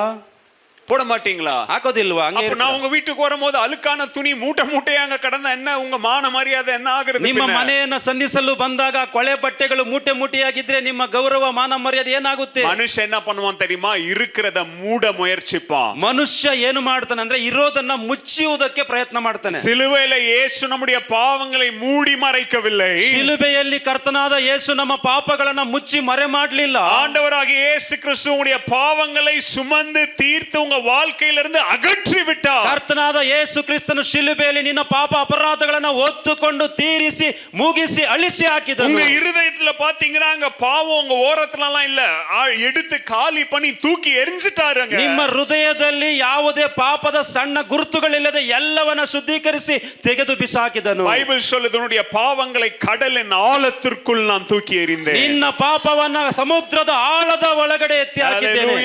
ஹalleluya. பாவம் இனிமே நம்மளுடைய எஜமான் கிடையாது. ಪಾಪವು ಇನ್ನು ಮೇಲೆ ನಮ್ಮ ಯಜಮಾನನಲ್ಲ. ஏன்னா ಯಾಕೆಂದರೆ அவர் பாவத்தின் மேலும் பிசாசின் மேலும் ஜெயத்தை தந்தார். ಪಾಪದ ಮೇಲೂ ಸೈತಾನನ ಮೇಲೂ ಜಯ ಹೊಂದಿದನು. முதலாவது பாடம் சொன்னேன். ಮೊದಲನೆಯ ಪಾಠ ಏನ್ ಹೇಳಿದೆ ಅಂದ್ರೆ, தேவனிடத்தில பாவ மன்னிப்பையும் இழந்த உறவையும் கர்த்தருடைய பந்தி சிலுவை ஆசீர்வாதமாக தருகிறது. ದೇವರ ಸನ್ನಿಧಿಯಲ್ಲಿ ಕಳೆದುಕೊಂಡಂತಹ ಆ ಸಂಬಂಧವನ್ನ ಕಲ್ವಾರಿ ಶಿಲುಬೆಯು ಅಂದ್ರೆ ಕರ್ತನ ಭೋಜನವು ನಮ್ಮನ್ನ ಅಲ್ಲಿಗೆ ಸೇರಿಸುತ್ತದೆ. இரண்டாவது ஆசீர்வாதம் பிசாசின் மேலும் பாவத்தின் மேலும் வல்லமையாக ஜெயத்தை நமக்கு தந்தது. ಎರಡನೆಯ ಆಶೀರ್ವಾದ ಪಾಪದ ಮೇಲೂ ಸೈತಾನನ ಮೇಲೂ ಜಯವನ್ನ ಬಲವನ್ನ ಕೊಟ್ಟಿದೆ. இந்த கால வேளையில நாம் அறிக்கை செய்ய வேண்டிய காரியம், ಈ ಮುಂಜಾನೆಯ ಸಮಯದಲ್ಲಿ ನಾವೆಲ್ಲರೂ ಅರಿಕೆ ಮಾಡಬೇಕಾದ ವಿಷಯ, சாத்தான் தோற்கடிக்கப்பட்டவன். ಸೈತಾನನು ಸೋಲಿಸಲ್ಪಟ್ಟವನು. எத்தனை பேர் விசுவாசிக்கிறீங்க? ಎಷ್ಟು ಜನ ಆಮೇನ್ ಹೇಳ್ತೀರಿ? என்னோட சேர்ந்து சொல்லுங்க. பிசாசு, ಸೈತಾನನು, சாத்தான் ಸೈತಾನನು தோற்கடிக்கப்பட்டவன், ಸೋಲಿಸಲ್ಪಟ್ಟವನು, தோற்று போனவன், ಸೋತು ಹೋದವನು. சிலுவை அவனை ஜெயித்தது. ಶಿಲುಬೆಯು ಆ ಸೈತಾನನನ್ನ ಜಯಿಸಿದೆ. இயேசு சிலுவையில பிசாசின் தலையை நசுக்கினார். ಯೇಸು ಶಿಲುಬೆಯಲ್ಲಿ ಸೈತಾನನ ತಲೆಯನ್ನು ಜಜ್ಜಿದನು. ஹalleluya, ஹalleluya, ஹalleluya, ஹalleluya. பிசாசு மரணம் நம்மை மேற்கொள்ள முடியாது. ಸೈತಾನನ ಮರಣವು ನಮ್ಮನ್ನ ಆಳುವುದಕ್ಕಾಗದು. இது கர்த்தருடைய பந்தி தருகிற ஆசீர்வாதம். ಇದೇ ಕರ್ತನ ಪಂಕ್ತಿ ನಮಗೆ ಕೊಡುವ ಆಶೀರ್ವಾದ. கர்த்தருடைய பந்தி ಕರ್ತನ ಪಂಕ್ತಿಯು உன்னுடைய பேட்டில்ஸ், உன்னுடைய போர்களை நீயே போராடுன்னு சொல்லல. ನಿನ್ನ ಹೋರಾಟಗಳು ನಿನ್ನ ಕಾರ್ಯಗಳನ್ನ ನೀನೇ ಮಾಡು ಹೋರಾಡು ಅಂತ ಹೇಳೋದಿಲ್ಲ. கர்த்தருடைய பந்தி சொல்லுது, இயேசு செய்த போராட்டத்தின் ஜெயத்துல வந்து பங்கு பெறு. ಕರ್ತನಾದ ಯೇಸು ಕ್ರಿಸ್ತನು ಜಯಿಸಿದ ಜಯದಲ್ಲಿ ನೀನು ಈ ಪಂಕ್ತಿಯಲ್ಲಿ ಪಾಲುದಾರನಾಗು. ஹalleluya, ஹalleluya. இந்த கர்த்தருடைய பந்தி, ಇದೇ ಕರ್ತನ ಪಂಕ್ತಿ. நல்லா நான் சொல்ற வார்த்தைகளை நல்லா கவனிங்க. இந்த கர்த்தருடைய பந்தி, ಈ ಕರ್ತನ ಭೋಜನವು உங்களுடைய சங்கிலிகளை உடைக்க வல்லமை உள்ளதாக ನಿಮ್ಮ இருக்கிறது. ಸರಪಳಿಗಳನ್ನ ಮುರಿಯುವುದಕ್ಕೆ ಶಕ್ತಿಯುತವಾಗಿದೆ. உங்க வாழ்க்கையில பிசாசு உங்களை சுத்தி கட்டி வைத்திருக்கிற எல்லா சுவர்களையும் உடைக்க வல்லமை உள்ளதா இருக்குது. ನಿಮ್ಮ ಜೀವಿತದಲ್ಲಿ ಸೈತಾನನು ಕಟ್ಟಿ ಕೊಟ್ಟಿರುವಂತಹ ಎಲ್ಲ ಕೋಟೆ ಕೊತ್ತಲು ಗೋಡೆಗಳನ್ನ ಬೀಳಿಸುವುದಕ್ಕೆ உங்க ಶಕ್ತಿ. வாழ்க்கையில நீங்க ரகசியமா பாவத்திற்கு அடிமையா இருக்கிற எல்லா பழக்கத்திலிருந்தும் இயேசுவின் சிலுவை உடைச்சு உங்களை விடுதலையாக்க ನಿಮ್ಮ வல்லமை ಜೀವಿತದಲ್ಲಿ உள்ளதா இருக்கு. ರಹಸ್ಯವಾಗಿರುವಂತಹ ಎಲ್ಲ ಪಾಪ ದುರಭ್ಯಾಸಗಳನ್ನ ಯೇಸುವಿನ ಶಿಲುಬೆಯು ಮುರಿಯುವಂತದ್ದಾಗಿದೆ. உடைஞ்ச குடும்பங்களை இயேசுவின் சிலுவை கட்டுகிறது. ಮುರಿದ ಕುಟುಂಬಗಳನ್ನ ಕರ್ತನಾದ ಯೇಸುವಿನ ಶಿಲುಬೆ ಕಟ್ಟುತ್ತದೆ. எத்தனை பேர் விசுவாசிக்கிறீங்க? ಎಂತ ಮಂದಿ நல்ல ನಂಬುತ್ತಾರೆ? கரங்களை தட்டி ஆண்டவருக்கு ஸ்தோத்திரம் చేతులు பண்ணுங்க. ತಟ್ಟಿ ದೇವನಿಗೆ ವಂದನೆ இயேசுவே, என் உடைஞ்ச குடும்பம் கட்டப்படட்டும். విరిగిన కుటుంబము కట్టబడాలి ప్రభువా. சமாதானம் என் குடும்பத்திற்குள்ள வரட்டும். సమాధానము నా కుటుంబములో దిగి రాని తండ్రి. ஐக்கியம் என் குடும்பத்துக்குள்ள வரட்டும். ఐక్యము నా కుటుంబములో దిగి రాని తండ్రి. கணவன் மனைவிக்குள்ள நல்ல உறவு இருக்கட்டும். భార్య భర్తల మధ్యలో మంచి సంబంధం பெற்றோர் కలగాలి. பிள்ளைங்களுக்குள்ள நல்ல அன்பு ஐக்கிய உறவு இருக்கட்டும். తల్లిదండ్రులు పిల్లల మధ్య మంచి సంబంధం కలగాలి ప్రభువా. ஹalleluya. హల్లెలూయా. ஒரு பெரிய எதிரி ஒரு தேசத்தை வந்து மிரட்டி பயன்படுத்திக்கிட்டே இருந்தான். ಒಬ್ಬ ದೊಡ್ಡ ಶತ್ರು ಒಂದು ದೇಶವನ್ನ ಗದರಿಸಿ ಭಯ ಹುಟ್ಟಿಸ್ತಾ ಇದ್ದ. அவன் பார்க்க நல்லா உயரமா கோலியாத்த போல பலசாலியா இருந்தான். ಅವನು ಅವನ ಪಾಡಿಗೆ ಬಲಶಾಲಿಯಾಗಿ ಗೋಲಿಯಾತನ ಹಾಗೆ ಇದ್ದ. எல்லா நாளும் வந்து தேவ ஜனங்களை அந்த ஊர்ல இருக்கிற எல்லாரையும் மிரட்டி பயத்திற்கு அடிமையா ಎಲ್ಲಾ வைத்திருந்தான். ಪ್ರಜೆಗಳನ್ನ ಆ ಊರಿನಲ್ಲಿದ್ದಂತಹ ದೇವರ ಜನರನ್ನ ಗದರಿಸಿ ಭಯ ಹುಟ್ಟಿಸ್ತಾ ಇದ್ದ. அவனை பார்த்தாலே எல்லாருக்கும் பயம். ಅವನನ್ನ ನೋಡಿದರೆ ಎಲ್ಲರಿಗೂ ಭಯ. ஒரு நாள் இந்த செய்தி ராஜாவுடைய காதுக்கு வருது. ಒಂದು ದಿನ ಈ ಸುದ್ದಿ ರಾಜನ ಕಿವಿಗೆ ಬೀಳುತ್ತದೆ. ஓ, வெளியில இருந்து ஒருத்தன் தினமும் வந்து எங்க ஊர்ல என் ஜனங்களை மிரட்டி பயம்படுத்தி வச்சிருக்கானா. ಓ, ಬೇರೆ ದೇಶದ ಒಬ್ಬ ನಾಯಕನು ನಮ್ಮ ಜನರನ್ನ ನಮ್ಮ ಪ್ರಜೆಗಳನ್ನ ಭಯಪಟ್ಟಿಸಿ ದಿಗಿಲುಟ್ಟಿಸ್ತಾ ಇದ್ದಾನಲ್ವಾ. உடனே ராஜா எடுத்தார் அவருடைய பட்டயத்தை. ರಾಜನು ಒಂದು ಕತ್ತಿಯನ್ನ ತೆಗೆದು போனாரு, குதிரையில ஏறி தனியா போனாரு. ಕುದುರೆ ಹತ್ತಿ ಒಂಟಿಯಾಗಿ ಹೋದನು. அவன் எங்க இருக்கிறான் கண்டுபிடிச்சு அவன் மேல சண்டை போட்டு யுத்தம் பண்ணி ಅವನು ಎಲ್ಲಿದ್ದಾನ ಗುರುತು ಹಿಡಿದು ಅವನ ಒಡನೆ ಓಡಾಡಿ ಜಗಳ ಮಾಡಿ அவனை வீழ்த்தி ಅವನನ್ನ ಬೀಳಿಸಿ அவன் கை காலெல்லாம் சங்கிலி கட்டி ಅವನ ಕೈ ಕಾಲುಗಳಿಗೆ ಸರಪಳಿಯಿಂದ ಬಿಗಿದು அந்த சங்கிலிய அவருடைய ரதத்துல கட்டி ಆ ಒಂದು ಸರಪಳಿಯನ್ನ ಅವನ ರಥಕ್ಕೆ ಕಟ್ಟಿಕೊಂಡು அப்படியே வெளியூர்ல இருந்து ஊருக்குள்ள அவனை தர நிறுத்திட்டு வராரு. ಹೊರ ದೇಶದಿಂದ ಹೊರ ರಾಜ್ಯದಿಂದ ಅವನನ್ನ ಎಳೆದುಕೊಂಡು ಬಂದನು. அப்போ இவ்வளவு நாள் அவனை பார்த்து பயந்தவங்க இப்ப என்ன பண்ணி இருக்கணும்? ಇಷ್ಟು ಜನ ಅವನನ್ನ ನೋಡಿ ಭಯಪಟ್ಟಂತಹ ಜನಗಳು ಏನು ಮಾಡಿರಬಹುದು? கவனிங்க, அந்த ஜனங்க ஐயோ இவன் திருப்பி வரானே ஊருக்குள்ள, ಅಯ್ಯೋ ಇವನು ಮತ್ತೆ ಬರ್ತಾ ಇದ್ದಾನ ಊರಿನ ಒಳಗಡೆ, ஐயோ இவ்வளவு நாள் வந்துட்டு போனா இன்னைக்கு ஊருக்குள்ளே நேரா வந்துட்டு இருக்கானே, என்ன ஆக போகுது, ஐயோ ஐயோ வீட்டை பூட்டு பிள்ளைய பூட்டு அப்படின்னு சொல்லி ಅಯ್ಯೋ ಇವನು ನಮ್ಮ ಊರಿನೊಳಗಡೆ ಬಂದ್ರೆ ನಮ್ಮ ಊರು ಏನಾಗುತ್ತದೋ, ಜನಗಳು ಏನಾಗ್ತಾರೋ, ಬಾಗಿಲು ಮುಚ್ಚಿರಿ ಕಿಟಕಿಗಳನ್ನ ಮುಚ್ಚಿರಿ ಅಂತ ಮಕ್ಕಳನ್ನೆಲ್ಲ ಭದ್ರಿಸಿಕೊಂಡ್ರು. இப்படி பண்ணா ஊர் ஜனங்களுடைய நிலைமை என்ன? ಈ ರೀತಿ ಆದರೆ ಆ ಊರಿನ ಪರಿಸ್ಥಿತಿ ಏನು? புரியுதா உங்களுக்கு கதை? ಅರ್ಥ ಆಯ್ತಾ ಕತೆ? ஆனா அவங்க அவனை பார்க்க கூடாது, அவன் முன்னாடி வர ராஜாவை பார்க்க வேண்டும். ಆದರೆ ಅವನನ್ನ ನೋಡಬಾರದು, ಅವನ ಮುಂದೆ ಸಾಗ್ತಾ ಇರುವ ರಾಜನನ್ನ ನೋಡಬೇಕು. எல்லாரும் ஊரெல்லாரும் வந்து வெளியில நின்னு கையை தட்டி சத்தம் போட்டு எங்க ராஜா இந்த எதிரியை ஜெயித்துட்டார் அப்படின்னு சொல்லி சந்தோஷப்பட வேண்டும். ಎಲ್ಲರೂ ಮನೆಗಳಿಂದ ಹೊರಗಡೆ ಬಂದು ನಮ್ಮ ರಾಜನು ಈ ಶತ್ರುವನ್ನ ಒಡೆದು ಗೆದ್ದನು ಎಂಬುದಾಗಿ ಚಪ್ಪಾಳೆ ತಟ್ಟಿ ಅವನನ್ನ ಸನ್ಮಾನಿಸಿದರು. இன்னைக்கு நிறைய கிறிஸ்தவங்க என்ன பண்றாங்க தெரியுமா? ಆದ್ರೆ ಅನೇಕ ಕ್ರೈಸ್ತರು ಇವತ್ತೇನ್ ಮಾಡ್ತಾರೆ ಗೊತ್ತಾ? ஐயோ அவன் வந்துட்டான், அவன் திருப்பி, ಅಯ್ಯೋ ಅವನು ಮತ್ತೆ ಬಂದನ, ஐயோ திருப்பி ஊருல வந்துட்டான், ತಿರುಗ ಒಳಗಡೆ ಬಂದ.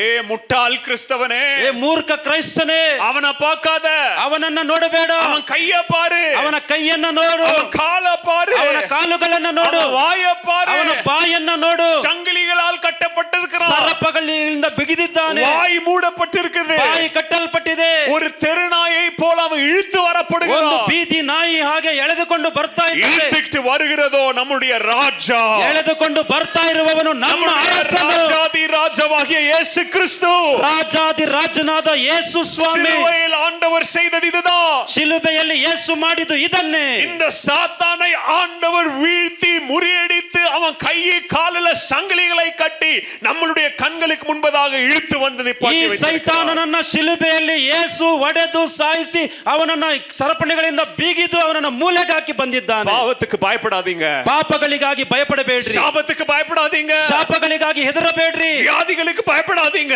ರೋಗಗಳಿಗಾಗಿ ಹೆದರಬೇಡ್ರಿ. அவன் ஏதோ மந்திரம் பண்ணி வச்சிட்டான், மந்திரத்துக்கு பயப்படாதீங்க, ಯಾರೋ ಏನೋ ಮಂತ್ರ ಮಾಡಿದ್ದಾರೆ ಅಂತ ಹೆದರಬೇಡ್ರಿ. அவங்க ஏதோ செய்வன பண்ணிட்டாங்கன்னு கிறிஸ்தவன் சொல்லாத, ಏನೋ ಮಾಡಿಬಿಟ್ಟಿದ್ದಾರೆ ಕಣಿ ಅಂತ ಹೇಳ್ಬಿಟ್ಟು ಹೆದರಬೇಡ್ರಿ. ஏனென்றால் அவன் தோற்கடிக்கப்பட்டவன், ಯಾಕೆಂದ್ರೆ ಅವನು ಸೋಲಿಸಲ್ಪಟ್ಟವನು. அந்த பாம்புக்கு பல்லு இல்ல, அதுக்கு விஷம் இல்ல, ಆ ಆವಿಗೆ ಹಲ್ಲುಗಳಿಲ್ಲ, ವಿಷವೂ ಇಲ್ಲ. ஆண்டவராகிய இயேசு கிறிஸ்து சிலுவையில் அவன் தலையின் மேல் காலை வைத்து நசுக்கி பாவங்களையும் சாபங்களையும் தீர்த்துட்டார். ಕರ್ತನಾದ ಯೇಸು ಕ್ರಿಸ್ತನು ಶಿಲುಬೆಯ ಮೇಲೆ ಅವನ ತಲೆಯನ್ನ ಜಜ್ಜಿ ಅವನನ್ನ ಇಸುಕಿ ಶಿಲುಬೆಯಲ್ಲಿ ಎಲ್ಲವನ್ನ ತೀರಿಸಿದನು. புரியுதா நான் சொல்ற சத்தியம்? ಅರ್ಥ ಆಗಿದ್ರೆ ಆಮೆನ್ ಅಂತ ಹೇಳಿ. சும்மா உட்கார்ந்துட்டு இருக்கீங்க, ಸುಮ್ಮನೆ ಕುಳಿತಿದ್ದೀರಲ್ವಾ?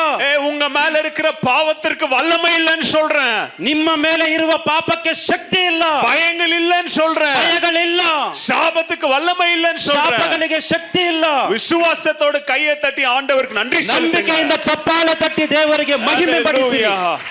ஹalleluya, ஹalleluya, ஹalleluya, ஹalleluya. கிறிஸ்தவன் பயப்படக்கூடாது, క్రైస్తను భయపడబారదు. பந்தியில பங்கு பெறுகிறவன் பயப்படக்கூடாது. రాభోజనం తీసుకునేటప్పుడు భయపడకండి.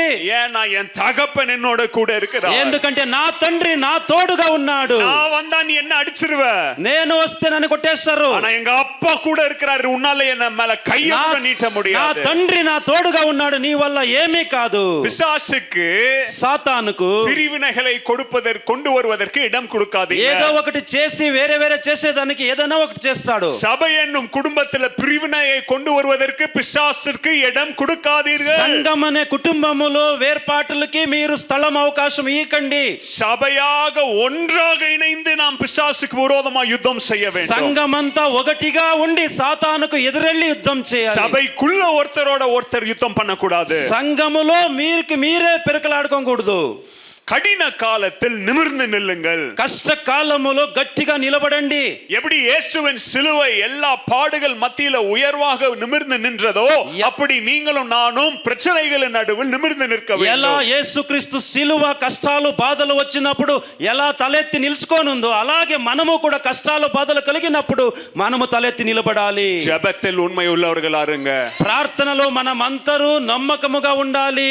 ஹalleluya హల్లెలూయా. கர்த்தருடைய பந்தி దేవుని రాభోజనం பழைய பாவங்களுக்கு நேராக நம்மை நடத்த கூடாது. పాత పాపములకి ద్వారములో మనల్ని నడిపించకూడదు. அவைகளை விட்டு நம்மை சிலுவை அண்டை வழி நடத்த வேண்டும். అవన్నిటిని వదులుకొని సిలువ దగ్గరికి మార్గం చూపించాలి. உங்களுடைய ஆவிக்குரிய வாழ்க்கையை பாதுகாத்துக் கொள்ளுங்கள். మీ యొక్క ఆత్మీయ జీవితాన్ని కాపాడుకోండి.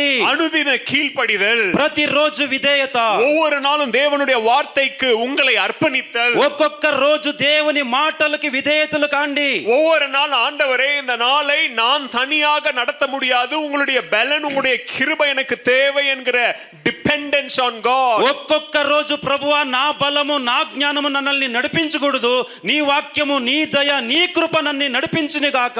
ஹalleluya హల్లెలూయా ஹalleluya హల్లెలూయా. என்னோட சேர்ந்து சொல்லுங்க, சிலுவை అందరూ చెప్పండి, సిలువ என்னுடைய నా சங்கிலிகளை నా సరపళిల్ని உடைத்தது. ఇరిగేసింది. விசுவாசிக்கிறீங்களா? నమ్ముతున్నారా? கரங்களை தட்டி ஸ்தோத்திரம் பண்ணுங்க. చేతులు తట్టి దేవునికి వందించండి. சிலுவை என்னுடைய சங்கிலிகளை உடைத்தது. ಶಿಲುಬೆ ನಮ್ಮ ಸರಪಳಿಗಳನ್ನ ಮುರಿದು ಹಾಕಿದೆ. எல்லா டார்க்னஸையும் எல்லா இருளையும் இயேசுவின் சிலுவையின் ஒளி அகற்றினது. ಎಲ್ಲ ಕಾರ್ಗತ್ತಲುಗಳನ್ನ ಯೇಸುವಿನ ಶಿಲುಬೆ ಎಲ್ಲ ಕತ್ತಲನ್ನ ದೂರ ಮಾಡಿದೆ. சொல்லுங்க என்னோட சேர்ந்து, பரிசுத்தத்தில் நடப்பேன். ಹೇಳಿ ಎಲ್ಲರೂ, పరిశుద్ధತೆಯಲ್ಲಿ ನಡೆಯುತ್ತೇನೆ. சொல்லுங்க, பரிசுத்தத்தில் நடப்பேன். నోరులు తెరిచి చెప్పండి, పరిశుద్ధతలో నడుస్తా. பிசாசை எதிர்ப்பேன். సాతానును ఎదిరిస్తా. தேவனுடைய வாக்குத்தத்தத்தை பிடிப்பேன். దేవుని యొక్క వాగ్దానాన్ని పొందుకుంటా. பழைய பாவங்களுக்கு போக மாட்டேன். పాత పాపములు చేయను. பயத்தில் வாழ மாட்டேன். భయములో ఉండను. பிசாசுக்கு இடம் கொடுக்க மாட்டேன். సాతానుకు అవకాశం ఇయ్యను. இந்த பிசாசு டெய்லி நமக்கு விரோதமா யுத்தம் செய்வான். ಪ್ರತಿ ದಿವಸ ಸೈತಾನನು ನಮಗೆ ವಿರುದ್ಧವಾಗಿ ಯುದ್ಧ ಮಾಡುತ್ತಾನೆ ஒவ்வொரு ಇರ್ತಾನೆ. நாளும் நம்மளை வந்து பயப்படுத்துவான். ಒಂದೊಂದು ದಿನವೂ ನಮ್ಮನ್ನ ಎದುರಿಸ್ತಾ ಇರ್ತಾನೆ. நான் உங்களுக்கு ஒரு ரகசியம் சொல்லட்டா? ನಾನು ನಿಮಗೊಂದು ಗುಟ್ಟು ಹೇಳ. ரகசியம், அவன் ஏற்கனவே தோத்து போயிட்டான். ಗುಟ್ಟು ಏನಂದ್ರೆ ಮೊದಲೇ ಸೋತು ಹೋಗಿದ್ದಾನೆ. அவன் ஏற்கனவே தோத்துட்டான். ಆಗಲೇ ಸೋತು ಹೋಗಿದ್ದಾನೆ. தோத்து போனவன் தான் நம்ம கிட்ட வந்து டெய்லி நம்மள மிரட்டிட்டு இருக்கிறான். ಸೋತು ಹೋದವನೇ ನಮ್ಮ ಬಳಿ ಬಂದು ನಮ್ಮನ್ನ ಎದುರಿಸ್ತಾ ಇದ್ದಾನೆ. ஹalleluya ಹಲ್ಲೆಲೂಯಾ ஹalleluya ಹಲ್ಲೆಲೂಯಾ. இயேசுவின் சிலுவை ஜெயம் பெற்றவர்களுக்கு தைரியத்தை தருகிறது. ಯೇಸುವಿನ ಶಿಲುಬೆ ಜಯ ಹೊಂದಿದವರಿಗೆ ಧೈರ್ಯವನ್ನ ಕೊಡುತ್ತದೆ. கடைசி ஆசீர்வாதம், ಕೊನೆಯ ಆಶೀರ್ವಾದ ಪ್ರಿಯರೇ, இயேசுவின் சிலுவை நிமித்தம் ಯೇಸುವಿನ ಶಿಲುಬೆಯ ಮುಖಾಂತರ நமக்கு உயிர்த்தெழுதல் நம்பிக்கையும் ನಮಗೆ ಪುನರುತ್ಥಾನದ ನಂಬಿಕೆ நித்திய மகிமையும் உண்டு. ನಿತ್ಯ ಮಹಿಮೆಯು ದೊರಕಿದೆ. ஹalleluya ಹಲ್ಲೆಲೂಯಾ. எப்படி கர்த்தருடைய பந்தி இயேசுவின் மரணம் பின்னோக்கிய ஒரு பார்வையை பார்க்க வைக்கிறதோ, ಹೇಗೆ ಕರ್ತನ ಶಿಲುಬೆಯ ಮರಣವು ಯೇಸುವಿನ ಶಿಲುಬೆಯನ್ನ ಹಿಂದಿರುಗಿ ನೋಡುತ್ತದೋ அதே மாதிரி நம்மை முன்னோக்கி அவருடைய வருகையை நோக்கி கை காமிக்குது. ಅದೇ ರೀತಿ ನಮಗೆ ಆತನನ್ನ ಮುಂದೆ ನೋಡಿ ಮುಂದೆ ಸಾಗುವಂತೆ ನಮಗೆ ದಾರಿ இந்த ತೋರಿಸುತ್ತದೆ. பந்தியில நீங்க பங்கு பெறும்போது ಈ ಪಂಕ್ತಿಯಲ್ಲಿ ಭಾಗವಹಿಸುವಾಗ நீங்க விசுவாசிங்க, ನೀವೆಲ್ಲರೂ ನಂಬಿರಿ, இயேசு எனக்காக திரும்பி வருவார். ಯೇಸು ನನಗಾಗಿ ಮರಳಿ ಬರುತ್ತಾನೆ. எத்தனை பேர் விசுவாசிக்கிறீங்க? ಎಂತ ಮಂದಿ ನಂಬುತ್ತಾರೋ? சொல்லுங்க என்னோட சேர்ந்து. చెప్పండి అందరూ. கரங்களை உயர்த்தி விசுவாசத்தோட சொல்லுங்க. చేతులెత్తి నమ్మకముగా చెప్పండి, இயேசு எனக்காக மீண்டும் வருவார். యేసు నా కొరకై తిరిగి వస్తాడు. அனாதையா இந்த பூமியில சாக போவதில்லை. నేను అనాథుడుగా ఈ భూమిలో చచ్చలేదు. எனக்கு நித்திய வீடாகிய பரலோகம் ஆயத்தப்பட்டு கொண்டிருக்கிறது. ನನಗೋಸ್ಕರ ನಿತ್ಯ ಬಿಡಾರವಾಗಿರುವ ಪರಲೋಕವು ಸಿದ್ಧವಾಗುತ್ತಿದೆ. ஏன் இதை விசுவாசிக்கணும்? ಯಾಕೆ ನಂಬಬೇಕು? இந்த மனிதன் சொன்ன வார்த்தைகள் அல்ல, ಈ ಮನುಷ್ಯನು ಹೇಳಿದ ಮಾತುಗಳಲ್ಲ. இயேசுவே சொன்னார், நான் திரும்பி வந்து உங்களை என்னோடு சேர்த்து ಯೇಸುವೆ ಹೇಳಿದ್ದಾನೆ, ನಾನು ತಿರುಗಿ ಬಂದು ನಿಮ್ಮನ್ನು ನನ್ನೊಂದಿಗೆ ಸೇರಿಸಿಕೊಳ್ಳುತ್ತೇನೆ. ஹalleluya. ಹಲ್ಲೆಲೂಯಾ. இன்றைய விசுவாசம் ಈ ಹೊತ್ತಿನ ನಂಬಿಕೆ ஒரு நாள் நிறைவேறும். ಒಂದು ದಿನ ನೆರವೇರುತ್ತದೆ. இந்த நாளின் பாடுகள் கண்ணீர் ಈ ದಿನದ ಬಾಧೆ ಕಣ್ಣೀರುಗಳು பரலோகத்தில் ஒரு நாள் நிப்பாட்டப்படும். ಪರಲೋಕದಲ್ಲಿ ನೀವು ಎಲ್ಲರೂ ಕಾಣುತ್ತೀರಿ. இயேசுவை முகமுகமாக சந்திக்க போகிறோம். ಯೇಸು ಕ್ರಿಸ್ತನನ್ನ ಮುಖಾಮುಖಿಯಾಗಿ ಸಂಧಿಸುತ್ತೇವೆ. ஹalleluya. ಹಲ್ಲೆಲೂಯಾ. ஹalleluya. ಹಲ್ಲೆಲೂಯಾ. நல்ல கரங்களை உயர்த்தி சொல்லுங்க ஹalleluya. ಎಲ್ಲರೂ ಕೈಗಳನ್ನು ಎತ್ತಿ ದೇವರಿಗೆ ಶಬ್ದವಾಗಿ ಹೇಳ್ರಿ. கல்யாணத்திற்கு நிச்சயமாக்கப்பட்ட தம்பதியினர், ವಿವಾಹಕ್ಕೆ ನಿಶ್ಚಯಿಸಲ್ಪಟ್ಟಂತಹ ದಂಪತಿಗಳು அவங்க கல்யாண நாள கனவு கண்டுகிட்டே இருப்பாங்க. ಅವರು ಮದುವೆಗೋಸ್ಕರ ಕನಸು ಕಾಣ್ತಾನೆ ಇರ್ತಾರೆ. எப்ப பாரு கல்யாண டேட்டே அவங்க கண்ணுக்கு முன்னாடி இருக்கும். ಯಾವಾಗಲೂ ಆ ಮದುವೆಯ ದಿನಾಂಕವೇ ಗುರುತಾಗ್ತಾ ಇರ್ತದೆ. அவங்க வானத்துல மிதந்துகிட்டு இருப்பாங்க. ಅವರ ಆಕಾಶದಲ್ಲಿ ಹಾರಾಡ್ತಾ ಇರ್ತಾರೆ. அவங்கள பிடிக்க முடியாது, ಅವರನ್ನ ಹಿಡಿಲಿಕ್ಕಾಗಲ್ಲ. ஏன்னா அவங்க கல்யாண நாளுக்காக கனவு கண்டுகிட்டு இருக்கிறாங்க. ಯಾಕಂದ್ರೆ ಮದುವೆ ದಿನಕ್ಕೋಸ್ಕರ ಸ್ವಪ್ನ ಕಾಣ್ತಾ ಇರ್ತಾರೆ. அது யாருக்கு கல்யாணம் நிச்சயிக்கப்பட்டிருக்கிறதோ அவங்களுக்கு மாத்திரம். ಯಾರಿಗೆ ಮದುವೆ ನಿಶ್ಚಯಿಸಲ್ಪಟ್ಟಿದೆಯೋ ಅವರಿಗೆ ಮಾತ್ರ. வேற யாராவது கனவு கண்ட தொலைச்சிருவோம், அவ்வளவுதான். ಬೇರೆ ಯಾರಾದ್ರೂ ಅಂತ ಕನಸು ಕಂಡ್ರೆ ನಿಮ್ಗೆ ಅಷ್ಟೇ ಕತೆ. உடனே பாஸ்டர் தான் சொல்லிட்டாங்க இல்லையா, கனவு காணலான்னு 10வது படிக்கிற பைய கனவு காண்டனா அவ்வளவுதான். ಪಾಸ್ಟರ್ ಹೇಳ್ಬಿಟ್ಟು ಅವರೇ ಕನಸು ಕಾಣಬೇಕು ಅಂತ ಹೇಳ್ಬಿಟ್ಟು 10ನೇ ಸ್ಕೂಲ್ ಓದೋನು ಕನಸು ಕಾಣಬೇಡ. கவனிங்க, ಗಮನಿಸಿ ಪ್ರಿಯರೇ, இந்த கர்த்தருடைய பந்தி, ಇದು ಕರ್ತನ ಪಂಕ್ತಿ. அந்த திருமணத்திற்காக ஆயத்தப்படுகிற அந்த தம்பதியினரை போல, ಆ ವಿವಾಹದ ದಿನಕ್ಕೋಸ್ಕರ ಸಿದ್ಧವಾಗುವ ದಂಪತಿಗಳ ಹಾಗೆ அந்த பரலோகத்தில், ಆ ಪರಲೋಕದಲ್ಲಿ அடிக்கப்பட்ட ஆட்டுக்குட்டியானவருடைய திருமண பந்தியில் நான் பங்கு பெற போகிறேன். ಓದಿಸಲ್ಪಟ್ಟ ಯಜ್ಞದ ಕುರಿಮರಿಯಾಗಿರುವ ಕರ್ತನಾದ ಯೇಸು ಕ್ರಿಸ್ತನ ವಿವಾಹದಲ್ಲಿ ನಾನು ಭಾಗವಹಿಸುತ್ತೇನೆ. அந்த கல்யாணம் வேற யாருக்கும் இல்ல, மணவாளனாகிய இயேசுவுக்கும் மணவாட்டியாகிய திருச்சபைக்கும் உள்ள விவாகம். ಆ ವಿವಾಹವು ಬೇರೆ ಯಾರಿಗೂ ಅಲ್ಲ, ಮೊದಲಿಂಗನಾದ ಯೇಸು ಕ್ರಿಸ್ತನಿಗೂ ಮೊದಲಗಿತ್ತಿಯಾಗಿರುವ ವಿಶ್ವಾಸಿಗಳಾದ ನಮಗೂ ಇದೆ. பரலோகத்தில் ஆட்டுக்குட்டியானவருடைய பந்தியில் நாம் ஒன்றாக உட்கார்ந்து பங்கு பெற போகிறோம். ಪರಲೋಕದಲ್ಲಿ ಯಜ್ಞದ ಕುರಿಮರಿಯಾಗಿರುವಂತಹ ಯೇಸು ಕ್ರಿಸ್ತನ ವಿವಾಹದಲ್ಲಿ ಪಾಲುದಾರರಾಗ್ತೇವೆ. கொஞ்சம் கற்பனை பண்ணி பாருங்க. ಸ್ವಲ್ಪ ಕಲ್ಪನೆ ಸ್ವಪ್ನ ಕಂಡ್ರಿ. இன்னைக்கு ಚಿಕ್ಕಜಾಲவுல அகாபே பிரார்த்தனா மந்திரக்குள்ள நாம் எல்லாரும் ஒரே பந்தியில உட்கார போறோம். ఈ రోజు చిక్కజాల అగాపే ప్రార్థన సంఘములో మనమందరూ వివాహములో ఉన్నాం. ஆனா இந்த பந்தி சொல்லுது இது இதோட நிப்பாட்டாது. இது ఈ రోజు ఈ రాభోజనం చెప్తుంది ఇప్పటికి ఇంతే కాదు. ஒரு நாள் பரலோகத்துல நம்ம எல்லாரும் மீண்டும் சந்திக்க போறோம். ఒక రోజు పరలోకములో మరొక్కసారి మనం అంతా సంధిస్తాము. அங்க அந்த திருமண பந்தியில் நம்மோடு மணவாளனாகிய இயேசு கிறிஸ்துவும் நம்மோடு அமர்ந்து அங்க உணவை சாப்பிடுவார் என்கிற நம்பிக்கையை கர்த்தருடைய பந்தி தருகிறது. అక్కడ ఆ రోజు మొదలింగడైనటువంటి యేసు ప్రభు మొదలగిత్తి అయినటువంటి మా జొత్ల కూర్చొని భోజనము చేస్తాడని నమ్మాలి. பரலோகத்துல ஒரே குடும்பம் தான். పరలోకములో ఒకే కుటుంబమే. பரலோகத்துல அமெரிக்கர் ஒரு தூரம், ஐரோப்பியர் ஒரு பக்கம், ஆப்பிரிக்கா ஒரு பக்கம், இந்தியர்கள் ஒரு பக்கம் உட்கார மாட்டாங்க. పరలోకములో అమెరికా వాళ్ళు ఒక పక్క, భారతములో ఒక పక్క, ఆఫ్రికా వాళ్ళు ఒక పక్క కూర్చోలేరు. பரலோகத்துல ஒரே குடும்பம், పరలోకం అంతా ఒకే కుటుంబంగా నిలబడుతుంది. அதனாலதான் பாடுறோம், அங்க பாவம் இல்லை, அங்கு சாபம் இல்லை, துக்தி இல்லை. தெரியுமா அந்த பாட்டு? ಹಾಡು ಗೊತ್ತಾ?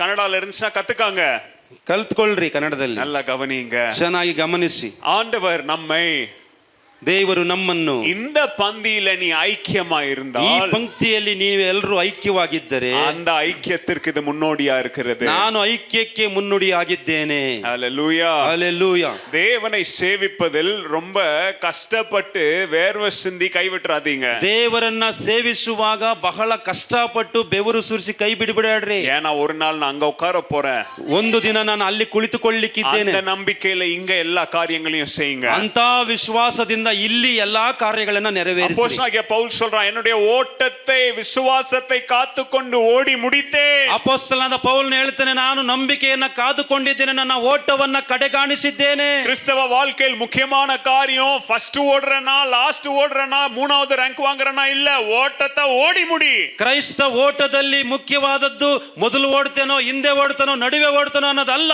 ಓಟವನ್ನ ಕಡೆಗಾಣಿಸು. நிறைய பேர் நம்ம கூட பாதியில வந்து சேருவாங்க, ಅನೇಕರು ನಮ್ಮ ಜೊತೆಯಲ್ಲಿ ಕೊನೆಯಲ್ಲಿ ಸೇರ್ಕೊಳ್ತಾರೆ. நிறைய பேர் நம்மளோட ஒரு வருஷம் ஓடி வருவாங்க, 2 வருஷம் வருவாங்க. ಅನೇಕರು ನಮ್ಮೊಂದಿಗೆ 1 ವರ್ಷ 2 ವರ್ಷ ಓಡಿ ಬರ್ತಾರೆ. ஒரு சில பேர் 5 வருஷம் கூட வருவாங்க. ಕೆಲವರು 5 ವರ್ಷ ಬರ್ತಾರೆ. கொஞ்ச நாளுக்கு அப்புறம் அவங்க தரிசனத்துல அவங்க ஓடுவாங்க. ಅನೇಕರು ಅವರವರ ಇಚ್ಛಾನುಸಾರವಾಗಿ ದರ್ಶನಗಳಲ್ಲಿ ಹೊರಟೋಗ್ತಾರೆ. நீங்க ஓட்டத்தை ஓடணும்னா, ಆದ್ರೆ ನಿಮ್ಮ ಓಟವನ್ನ ಓಡಬೇಕಾದ್ರೆ விசுவாசத்தை முன்னாடி வச்சுக்கிட்டு ஓடுங்க. ನಂಬಿಕೆಯನ್ನ ಕಾದುಕೊಂಡು ಮುಂದೆ ಇಟ್ಟುಕೊಂಡು ಹೋಗು. அந்த விசுவாசம் எங்க நம்மள கூட்டிட்டு போகும் தெரியுமா? ಆ ನಂಬಿಕೆ ಎಲ್ಲಿಗೆ ಕರ್ಕೊಂಡು ಹೋಗುತ್ತೆ ಗೊತ್ತಾ? இந்த பந்தி நடையமாகிய பரிசுத்த தேவனுடைய இடம். ಈ ಒಂದು ಪಂಕ್ತಿಯಲ್ಲಿ ಸೇರಿ ಪರಿಶುದ್ಧತೆಯಲ್ಲಿ ಭಾಗವಹಿಸುವಂತ ದೇವರ ಸ್ಥಳದಲ್ಲಿ. ஹalleluya, ஹalleluya, ஹalleluya, ஹalleluya. ஒவ்வொரு நாளும் இன்று கிறிஸ்து வருவார் என்கிற எதிர்பார்ப்புல வாழுங்க. ప్రతిరోజు యేసు రాకడ ఉంది అని అందరూ ఎదురు చూస్తూ కాచుకోండి. உங்களுக்கு சொல்லி தரேன் நானு, మీకు చెప్పిస్తున్నాను.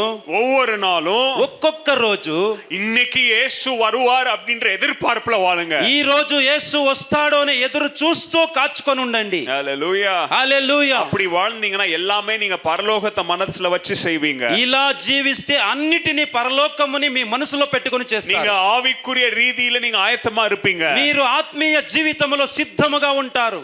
Don't be spiritually careless. அதாவது ஆவிக்குரிய வாழ்க்கையில உணர்வற்றவங்களாக வாழாதீங்க. ಆತ್ಮೀಯ ಜೀವಿತದಲ್ಲಿ ಆಲಕ್ಷ್ಯ ಮಾಡದೆ ಬೆಚ್ಚಗೂ ತಣ್ಣಗೂ ಇಲ್ಲದೆ ಒಂದೇ ರೀತಿಯಾಗಿರ್ರಿ. இந்த உலகத்தோட உங்களுடைய ஆத்மாவை ஒட்டி வாழாதீங்க. ಈ ಪ್ರಪಂಚಕ್ಕೆ ಸಂಬಂಧಪಟ್ಟವರೊಂದಿಗೆ ನಿಮ್ಮ ಆತ್ಮವನ್ನ ಜೋಡಿಸಿ ನಡೆಯಬೇಡ್ರಿ. இந்த உலகம் இது அக்கினிக்கு இரையாக வைக்கப்பட்டிருக்கிறது. ಈ ಲೋಕವು ಅಗ್ನಿ ಗಂಧಕಗಳಿಂದ ಸುಡಲ್ಪಡುವುದಕ್ಕೆ ಸಿದ್ಧವಾಗಿದೆ.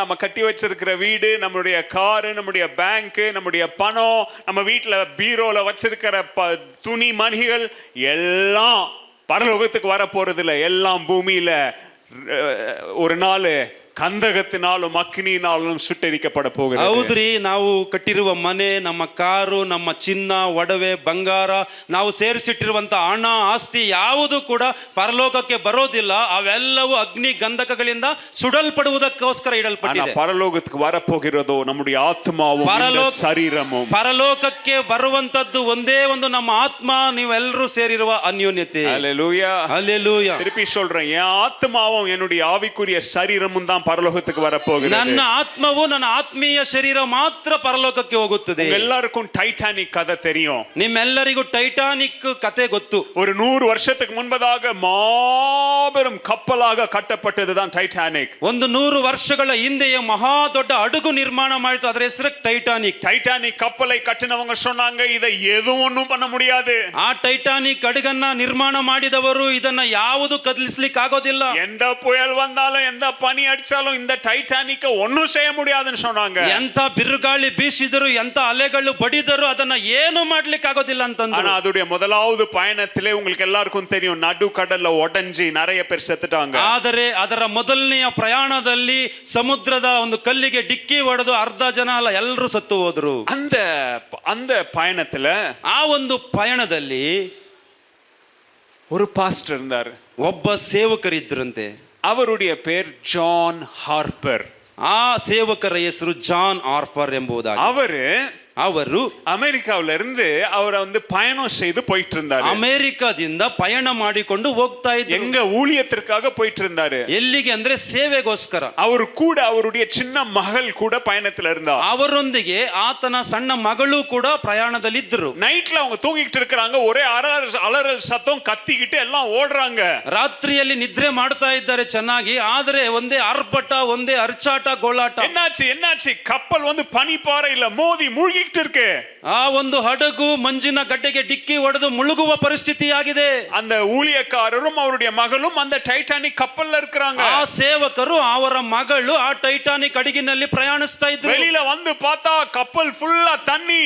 ಆ ಹೊರಗಡೆ ಬಂದು ನೋಡಿದಾಗ ಹಡಗಿನ ತುಂಬಾ ನೀರು ತುಂಬಿಕೊಂಡಿದೆ. கப்பல் பாதியா உடைஞ்சு இவங்க ஒரு பாதியில இருக்கிறாங்க, இன்னொரு பாதி சமுத்திரத்துக்கு கீழே போயிருச்சு. ಹಡಗು ಅರ್ಧಕ್ಕೆ ಮುರಿದು ಹೋಗಿ ಇವರೊಂದು ಕಡೆ ಇದ್ದಾರೆ, ಅವರೊಂದು ಕಡೆ ಇದ್ದಾರೆ, ಅರ್ಧ ನೀರಿನಲ್ಲಿ ಮುಳುಗುತ್ತಾ ಇದೆ. சரி, இப்போ மீதி இப்போ உயிரோடு இருக்கிறவங்களை கவனிங்க. ಈಗ ಜೀವಂತವಾಗಿರುವಂತವರನ್ನ ಗಮನಿಸಿ. இப்ப அடுத்து அவங்களுக்கு உதவி வருவது வரைக்கும் ಅವರಿಗೆ ಸಹಾಯ ಬರುವವರೆಗೂ அங்க லைஃப் போட் அப்படின்னு சொல்லி வச்சிருப்பாங்க. ಆ ಸಣ್ಣ ಸಣ್ಣ ಚಿಕ್ಕ ಹಡಗುಗಳು ಇರ್ತದೆ, ಚುಕ್ಕಾಣಿಗಳ ರೀತಿಯಲ್ಲಿ ಅದು ಇರ್ತದೆ. அதுல சொன்னாங்க எல்லாரும் அதுல ஏறுங்க, யார் யாரு உயிரோட இருக்கிறீங்களோ அவங்க எல்லாம் என்ன செய்யணும், அந்த சின்ன சின்ன லைஃப் போட்ல ஏறுங்க. ನೀವು ಯಾರ್ಯಾರು ಜೀವಂತವಾಗಿದ್ದೀರೋ ಅಂತವರೆಲ್ಲ ಈ ಒಂದು ಚಿಕ್ಕ ಚಿಕ್ಕ ಹಡಗಿನಲ್ಲಿ ಹತ್ತಿಕೊಳ್ಳ್ರಿ ಅಂತ ಎಲ್ಲರಿಗೂ ಹೇಳಿದ್ರು. முதல்ல பெண்கள், அதுக்கப்புறம் பிள்ளைகளை ஏத்துங்க. ಮೊದಲನೇದಾಗಿ ಮಹಿಳೆಯರು, ನಂತರ ಮಕ್ಕಳನ್ನ ಅದರಲ್ಲಿ ಏರಿಸಿರಿ. கேக்குறீங்களா எல்லாம்? ಕೇಳ್ತಾ ಇದ್ದೀರಾ? சரித்திரத்துல நடந்த கதை, ಇತಿಹಾಸದಲ್ಲಿ ನಡೆದಂತ ನಿಜ ಘಟನೆ. சோ அப்போ எல்லாரும் உயிரோட இருக்கிறவங்க எல்லாம் எல்லாரையும் என்ன செய்யறாங்க, அந்த சின்ன சின்ன படகுகளை ஏற்றி ஏற்றி அனுப்பி விடுறாங்க. ಪ್ರಾಣ ಇರುವ ಎಲ್ಲರನ್ನ ಸಣ್ಣ ಸಣ್ಣ ಹಡಗುಗಳಲ್ಲಿ ಹತ್ತಿಸಿ ಅವರನ್ನ ಸಾಗ ಕಳಿಸ್ತಾ ಇದ್ದಾರೆ. ஒரு படகு வந்துச்சு, ಒಂದು ಹಡಗು ಬಂತು. அதுல இந்த ஊழியக்காரர் இருக்கிறார் பாருங்க, ஜான் ஹார்ப்பர், அவரும் அவருடைய மகளையும் உள்ள உட்கார வச்சாங்க. ಈ ಹಡಗಿನಲ್ಲಿ ಈ ಸೇವಕರಿದ್ದಾರಲ್ವಾ, ಜಾನ್ ಆರ್ಫರ್, ಅವರನ್ನ ಅವರ ಮಗಳನ್ನ ಕುಳ್ಳಿರಿಸಿದ್ರು. அந்த படகுல ஒவ்வொருத்தரையா உட்கார வச்சிட்டு இருக்காங்க. ಆ ಹಡಗಿನಲ್ಲಿ ಹಾಗೆ ಒಬ್ಬೊಬ್ಬರನ್ನ ಕುರಿಸ್ತಾ ಇದ್ದಾರೆ. ஜான் ஹார்ப்பருடைய கண்கள்ல தண்ணி. ಆ ಜಾನ್ ಆರ್ಫರ್ ಸೇವಕರ ಕಣ್ಣಲ್ಲಿ அந்த உடைஞ்ச கப்பலை பாக்குறாரு. ಆ ಮುರಿದ ಹಡಗನ್ನ ನೋಡಿ இப்ப பாக்குறாரு எவ்வளவு லைஃப் போட் இருக்குது, ಅಲ್ಲಿ ಎಷ್ಟು ಸುರಕ್ಷತೆಯ ಹಡಗುಗಳಿದೆ. அந்த லைஃப் போட்ல ஒரு மேபி ஒரு 100-200 பேரை தான் அங்க சேர்க்க முடியும். ಆ ಒಂದು ಸಣ್ಣ ಸಣ್ಣ ಹಡಗುಗಳಲ್ಲಿ ಸುಮಾರು 100-200 ಜನಗಳನ್ನ ಮಾತ್ರ ರಕ್ಷಿಸಬಹುದು. 100-200 பேர் அங்க உயிர் துடிச்சிட்டு இருக்கிறான். ಇನ್ನು ಮಿಕ್ಕಂತಹ ನೂರಾರು ಜನರು ಅದರಲ್ಲಿ ಪ್ರಾಣಕ್ಕಾಗಿ ಒದ್ದಾಡ್ತಾ ಇದ್ದಾರೆ. வேற லைஃப் போட் இல்ல, ಯಾರಿಗೂ ಸಂರಕ್ಷಣೆಯ ಹಡಗಿಲ್ಲ. நடு இரவுல சமுத்திரத்தை நடுவுல மாட்டிட்டு இருக்காங்க. ಮಧ್ಯರಾತ್ರಿಯಲ್ಲಿ ಸಮುದ್ರದ ಮಧ್ಯ ಸಿಕ್ಕಿ ಹಾಕೊಂಡಿದ್ದಾರೆ. இன்னும் கொஞ்ச நேரத்துல அந்த மீதி இருக்கிற அந்த கப்பலும் தண்ணிக்குள்ள போகுது. ಇನ್ನು ಸ್ವಲ್ಪ ಹೊತ್ತಿನಲ್ಲಿ ಆ ಉಳಿದಿರುವ ಹಡಗು ಪೂರ್ಣವಾಗಿ ನೀರಿನಲ್ಲಿ ಮುಳುಗಡೆ ಆಗ್ತದೆ. எங்க புரியுதா கதை? ಕತೆ ಅರ್ಥ ಆಗ್ತಾ ಇದೆಯಾ? அந்த இடத்துல நீங்களும் நானும் இருந்தா எனக்கு ஏதாவது இடம் கிடைக்குமான்னு சொல்லி ஏதாவது ஒரு ஒரு படகுக்குள்ள உள்ள துடிச்சு போவோம். ಆ ಸ್ಥಳದಲ್ಲಿ ನೀವಾಗಲಿ ನಾನಾಗಲಿ ಇದ್ರು ನನಗೆ ರಕ್ಷಣೆಗಾಗಿ ಎಲ್ಲಾದ್ರೂ ಅವಕಾಶ ಜಾಗ ಸಿಗುತ್ತದೆ ಅಂತ ಹೇಳಿ ಏನಾದ್ರೂ ಮಾಡಿ ಹೋರಾಟ ಮಾಡಿ. ஆனா இந்த ஊழியக்காரர் ஜான் ஹார்ப்பருக்கு இடம் கிடைச்சிருச்சு. ಆದ್ರೂ ಈ ಸೇವಕರಿಗೆ ಏನು ಅವಕಾಶ ಸಿಕ್ಕಿತು, ஆனா அவருடைய இருதயம் துடிக்குது. ಆದ್ರೆ ಅವರ ಹೃದಯವು ಬಡಿಕೊಳ್ತಾ ಇದೆ. ஐயோ, இந்த கப்பல்ல இன்னும் நிறைய பேர் உயிரோட இருக்கானே. ಅಯ್ಯೋ, ಈ ಹಡಗಿನಲ್ಲಿ ಇನ್ನೂ ಅನೇಕರು ಪ್ರಾಣ ಸಹಿತವಾಗಿದ್ದಾರಲ್ಲ, அவன் அப்ப முழுகி சாக போறானே. ಅವರೆಲ್ಲರೂ ಮುಳುಗಿ ಸತ್ತೋಗ್ತಾರಲ್ವಾ? நல்லா கவனிங்க, அந்த ஜான் ஹார்ப்பர் என்ன செஞ்சார் தெரியுமா? ಚೆನ್ನಾಗಿ ಆಲಿಸಿರಿ ಪ್ರಿಯರೇ. ಆ ಜಾನ್ ಹಾರ್ಪರ್ ಏನ್ ಮಾಡಿದ್ರಂದ್ರೆ அவருடைய மகளை பார்த்து கட்டி பிடிச்சு சொன்னாரு, ಆ ಮಗಳನ್ನ ನೋಡಿ ಗಟ್ಟಿಯಾಗಿ ಹಿಡಿದುಕೊಂಡು ಹೇಳಿದ್ರು, ಮೈ ಡಿಯರ್ டாட்டர், ನನ್ನ ಪ್ರೀತಿಯ ಮಗಳೇ, நான் இன்னும் கொஞ்ச நேரத்துல ஆண்டவருடைய சமூகத்துக்கு போறேன். ಇನ್ನು ಸ್ವಲ್ಪ ಹೊತ್ತಿನಲ್ಲಿ ದೇವರ ಸನ್ನಿಧಿಗೆ ನಾನು ಹೋಗ್ತೇನೆ. குழந்தை பாக்குற, என்ன ஆச்சு? ಆ ಮಗಳು ತಂದೆಯನ್ನ ನೋಡಿ ಕೇಳಿದ್ಲು, ಏನಾಯ್ತು? அவர் சொன்னாரு, நாமெல்லாம் மரித்தா எங்க போறோம்னு உனக்கு சொல்லி கொடுத்திருக்கிறேன். ನಾವೆಲ್ಲರೂ ಸತ್ತರೆ ಎಲ್ಲಿಗೆ ಹೋಗ್ತೇವೆ ಅಂತ ಹೇಳ್ಕೊಟ್ಟಿದ್ದೇನೆ. பரலோகம் அப்படின்னு சொன்னா, ಪರಲೋಕ ಅಂತ ಮಗಳಿಗೆ ಹೇಳಿದ್ರಂತೆ. இயேசு இல்லாம செத்தா எங்க போவாங்கன்னு சொல்லி கொடுத்தேன். ಯೇಸು ಇಲ್ಲದೆ ಸತ್ತರೆ ಎಲ್ಲಿಗೆ ಹೋಗ್ತೇವೆ ಅಂತ ಹೇಳಿದೆ. நரகத்துக்கு போவாங்க டாடி. ನರಕಕ್ಕೆ ಹೋಗ್ತಾರೆ ಅಪ್ಪ. அவர் சொன்னாரு, அந்த கப்பல்ல பாரு, ಆ ಹಡಗಿನಲ್ಲಿ ನೋಡು, நிறைய பேர் இயேசு இல்லாம சாகுறான். ಅನೇಕರು ಯೇಸು ಇಲ್ಲದೆ ಸಾಯ್ತಾ ಇದ್ದಾರೆ. ஆனா எனக்கு இயேசுனா யாருன்னு தெரியும். ಆದ್ರೆ ನನಗೆ ಯೇಸು ಅಂದ್ರೆ ಏನು ಅಂತ ಗೊತ್ತು. அருமை மகளே, ನನ್ನ ಪ್ರಿಯ ಮಗಳೇ, உன்னை நான் பரலோகத்துல சந்திக்கிறேன்னு சொன்னாரு. ನಿನ್ನನ್ನ ಪರಲೋಕದಲ್ಲಿ ಕಾಣ್ತೇನೆ ಅಂತ ಹೇಳಿ. யோசித்து பாருங்க, அந்த நேரத்தை யோசித்து பாருங்க. ಆ ಸಮಯವನ್ನ ಸ್ವಲ್ಪ ಆಲೋಚಿಸಿರಿ. அவர் எழும்பி ಆತನು ಎದ್ದು அவர் சொன்னார், எங்க இன்னொருத்தனுக்கு என் இடத்துல இடம் கொடுங்க. ಅಲ್ಲಿದ್ದಂತಹ ರಕ್ಷಕ ಭಟರಿಗೆ ಈ ಸ್ಥಳದಲ್ಲಿ ಬೇರೆಯವರಿಗೆ ಅವಕಾಶ ಕೊಡಿ. சின்ன குழந்தை எப்படி அழுதுருப்பா, ಆ ಸಣ್ಣ ಮಗು ಅಪ್ಪನನ್ನ ನೋಡಿ ಹೇಗೆ ಹತ್ತಿರಬಹುದು. அவர் முழுங்கிக்கிட்டு இருக்கிற அந்த டைட்டானிக் பாதி கப்பலுக்குள்ள போனாரு. ಆ ಮುಳುಗುತ್ತಾ ಇದ್ದಂತಹ ಅರ್ಧ ಹಡಗಿನ ಒಳಗಡೆ ಆ ತಂದೆ ಪ್ರವೇಶ ಮಾಡಿದರು. ஒவ்வொருத்தங்கிட்டயா போனாரு. ಒಬ್ಬೊಬ್ಬರ ಬಳಿಗೆ ಹೋಗಿ, உனக்கு இயேசுனா யாரு தெரியுமாப்பா? ನಿನಗೆ ಯೇಸು ಅಂದ್ರೆ ಏನು ಅಂತ ಗೊತ್ತಾ? நீ இப்போ சாகர நேரத்துல உன் பாவங்களை அறிக்கையிட்டாலும் பாவங்களை அவர் மன்னிக்க வல்லவரா ಈ இருக்கிறார். ಸಾಯುವ ಸಂದರ್ಭದಲ್ಲಾದ್ರೂ ನಿನ್ನ ಪಾಪಗಳನ್ನು ಅರಿಕೆ ಮಾಡಿ ಯೇಸುವನ್ನ ನಂಬಿಕೋ. தண்ணியில மூழ்கிட்டு இருக்கிற ஒவ்வொருத்தன் கிட்ட போனாரு. ನೀರಿನಲ್ಲಿ ಮುಳುಗಡೆ ಆಗ್ತಾ ಇದ್ದಂತ ಪ್ರತಿಯೊಬ್ಬೊಬ್ಬರ ಬಳಿಗೆ ಹೋಗಿ இவர் இடத்தை எடுத்தாங்க பாத்தீங்களா, இப்ப அந்த படகும் இப்ப கப்பலை விட்டு தூரம் போயிட்டு, ಇವರ ಸ್ಥಳವನ್ನ ಬೇರೆಯವರು ಹತ್ತಿದ್ರಲ್ವಾ, ಆ ಹಡಗು ಕೂಡ ಇವರಿಂದ ದೂರ ಹೋಯಿತು. இப்ப வேற வழியே இல்ல, இன்னும் கொஞ்ச நேரத்துல இவரும் சாக போறாரு. ಬೇರೆ ಮಾರ್ಗನೇ ಇಲ್ಲ, ಇನ್ನು ಸ್ವಲ್ಪ ಹೊತ್ತಿನಲ್ಲಿ ಇವರು ಸಾಯ್ತಾರೆ. ஒவ்வொருத்தக்கிட்டயா ஓடுறாரு, இப்ப சொல்றாரு இயேசு ஏற்றுக்கொள்ளு, ಒಬ್ಬೊಬ್ಬರ ಬಳಿಗೆ ಹೋಗಿ ಯೇಸುವನ್ನ ಸ್ವೀಕರಿಸಿಕೊ, உன் பாவத்தெல்லாம் இப்பவே அறிக்கையிடு, ನಿನ್ನ ಪಾಪಗಳಿಗಾಗಿ ಪಶ್ಚಾತ್ತಾಪ ಪಡು. இயேசு இல்லனா நரகத்துக்கு போவ, பரலோகத்துக்கு வரணும்னா பாவத்தை அறிக்கையிடு. ಯೇಸು ಇಲ್ಲದೆ ಇದ್ರೆ ನರಕಕ್ಕೆ ಹೋಗ್ಬಿಡ್ತೀಯ, ಪರಲೋಕಕ್ಕೆ ಹೋಗಬೇಕಾದ್ರೆ ಪಾಪ ಕ್ಷಮಾಪಣೆಯನ್ನು ಪಡೆದುಕೋ. அப்படி இருக்கிற எல்லார்கிட்டயும் போய் பேசினாரு. ಹಾಗಂತ ಎಲ್ಲರ ಬಳಿಯಲ್ಲಿ ಹೋಗಿ ಹೇಳಿದರು. கொஞ்சம் கொஞ்சம் கொஞ்சம் கொஞ்சமா அந்த கப்பல் தண்ணிக்குள்ள மூழ்க மூழ்க ಸ್ವಲ್ಪ ಸ್ವಲ್ಪ ಸ್ವಲ್ಪವಾಗಿ ಆ ಹಡಗು ನೀರಿನಲ್ಲಿ ಮುಳುಗಡೆ ಆಗ್ತಾ, தேவ மனிதனாகிய ஜான் ஹார்ப்பரும் மூழ்கி செத்துட்டார். ದೇವರ ಸೇವಕರಾದ ಜಾನ್ ಹಾರ್ಪರ್ ಅವರು ಕೂಡ ನೀರಿನಲ್ಲಿ ಮುಳುಗಿ ಸತ್ತು ಹೋದರು. அநேக நாட்களுக்கு அப்புறமா, ಅನೇಕ ದಿನಗಳ ನಂತರ இந்த டைட்டானிக்ல உயிர் பிழைச்சாங்க பாத்தீங்களா, ಈ ಟೈಟಾನಿಕ್ ಹಡಗಿನಿಂದ ರಕ್ಷಣೆಯನ್ನ ಪಡೆದುಕೊಂಡು ಬದುಕೊಂಡ್ರಲ್ವಾ, அவங்க ஒவ்வொருத்தரையா இன்டர்வியூ எடுத்தாங்க. ಆ ಪ್ರತಿಯೊಬ್ಬೊಬ್ಬರನ್ನ ಸಮೀಕ್ಷೆ ಮಾಡಿದ್ರು. அதுல ஒருத்தன் சொன்னா, ಅವರು ಒಬ್ಬೊಬ್ರು ಹೇಳಿದ್ರು, ஏங்க நான் தண்ணியில மூழ்கிட்டு இருந்தேங்க, ನಾನು ನೀರಿನಲ್ಲಿ ಮುಳುಗಿ ಹೋಗ್ತಾ ಇದ್ದೆ. ஒருத்தர் வந்தாரு, ಒಬ್ಬರು ಬಂದ್ರು, அவர் பேர் கூட எனக்கு தெரியாது, ಅವರ ಹೆಸರು ನನಗೆ ಗೊತ್ತಿಲ್ಲ. அவர் என்கிட்ட சொன்னாரு, நீ ஆண்டவராகிய இயேசு கிறிஸ்துவை ஏற்றுக்கொண்டியா? ಅವರು ನನ್ನ ಬಳಿಗೆ ಹೇಳಿದ್ರು, ನೀನು ಕರ್ತನಾದ ಯೇಸು ಕ್ರಿಸ್ತರನ್ನು ಅಂಗೀಕರಿಸಿಕೊಂಡಿಯಾ, உன் பாவங்களை அறிக்கையிட்டியான்னு கேட்டாரு. ನಿನ್ನ ಪಾಪಗಳನ್ನು ಅರಿಕೆ ಮಾಡಿದೀಯಾ ಅಂತ ಕೇಳಿದ್ರು. அந்த நேரத்துல நான் பாவத்தை அறிக்கை செய்தேன். ಆ ಸಮಯದಲ್ಲಿ ನನ್ನ ಪಾಪಗಳಿಗಾಗಿ ಅರಿಕೆ அந்த ಮಾಡಿಕೊಂಡೆ. நேரத்துல இயேசு என்கிட்ட சொன்னாரு. ಆ ಸಮಯದಲ್ಲಿ ಯೇಸು ಸ್ವಾಮಿ ನನ್ನ ಹತ್ರ ಹೇಳಿದ್ರು. அதுக்கப்புறம் அந்த நபரை நான் திருப்பி சந்திக்கவே இல்ல. ತರುವಾಯ ಆ ವ್ಯಕ್ತಿಯನ್ನ ನಾನು ಮತ್ತೆ ಸಂಧಿಸಲೇ ಇಲ್ಲ. ஆனா நான் எப்படியோ தப்பிச்சு வந்துட்டேன். ನಾನು ಹೇಗೋ ರಕ್ಷಣೆ ಪಡೆದುಕೊಂಡೆ. இன்னைக்கு நான் உயிரோட இருக்கிறேனா? ಇವತ್ತು ನಾನು ಜೀವಂತವಾಗಿದ್ದೇನೆ. அன்னைக்கு அந்த மனிதன் எனக்கு இயேசுவை பற்றி சொன்னதனால, ಆವತ್ತು ಆ ಮನುಷ್ಯನು ಯೇಸುವಿನ ಬಗ್ಗೆ ನನಗೆ ಸಾರಿದ್ದರಿಂದ, இன்னொரு பொம்பளை கிட்ட போனாங்க, இன்னொரு அம்மா கிட்ட போனாங்க, ಮತ್ತೊಬ್ಬ ತಾಯಿಯ ಬಳಿ ಹೋದ್ರು. அவ வேற யாரும் இல்ல, இவர் இடத்தை கொடுத்தாங்க பாத்தீங்களா, அந்த அம்மா. ಅವರು ಸ್ಥಳವನ್ನ ಕೊಟ್ರಲ್ವಾ, ಆ ತಾಯಿ.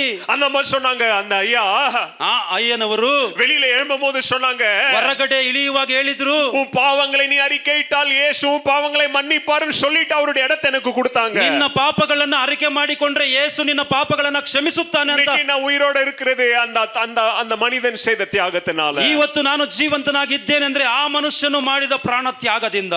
ஒரு ஜான் ஹார்ப்பர், ಒಬ್ಬ ಜಾನ್ ಹಾರ್ಪರ್ ಅವರು தன்னுடைய ஜீவனை பணயம் வைத்து, ತನ್ನ ಪ್ರಾಣವನ್ನೇ ಪಣಕ್ಕಿಟ್ಟು, அவருடைய உயிரையும் கொடுத்து, ತನ್ನ ಪ್ರಾಣವನ್ನೇ ಧಾರೆ ಎರೆದು, நிறைய பேருக்கு இயேசுவின் சுவிசேஷத்தை பிரசங்கித்து மரித்து போனார். ಅನೇಕ ಮಂದಿಗೆ ಯೇಸುವಿನ ಸುವಾರ್ತೆಯನ್ನ ಸಾರಿ ಮರಣ ಹೊಂದಿದನು. ஹல்லேலூயா, ಹಲ್ಲೆಲೂಯಾ. எங்க இந்த பந்தியில இப்ப நம்ம ஜெபிக்க போறோம். ಈ ಒಂದು ಪಂಕ್ತಿಯಲ್ಲಿ ನಾವೆಲ್ಲರೂ ಪ್ರಾರ್ಥನೆ ಮಾಡ್ಲಿಕ್ಕಿದ್ದೇವೆ. ஒரு ஜான் ஹார்ப்பர், ಒಬ್ಬ ಜಾನ್ ಹಾರ್ಪರ್ ஒரு பல சில 100 பேரை காப்பாற்றுவதற்கு தன்னுடைய ஜீவனை கொடுத்தார். ಸುಮಾರು ಒಂದು 100 ಜನರನ್ನ ಉಳಿಸುವುದಕ್ಕೋಸ್ಕರ ಯೇಸುವಿನ ಸುವಾರ್ತೆಯನ್ನು ಸಾರಿ ಪ್ರಾಣ ತ್ಯಾಗ ಮಾಡಿದರು. ஜான் ஹார்ப்பரை காட்டிலும் பெரியவர் நம்ம ஆராதிக்கிற ஆண்டவராகிய இயேசு கிறிஸ்து.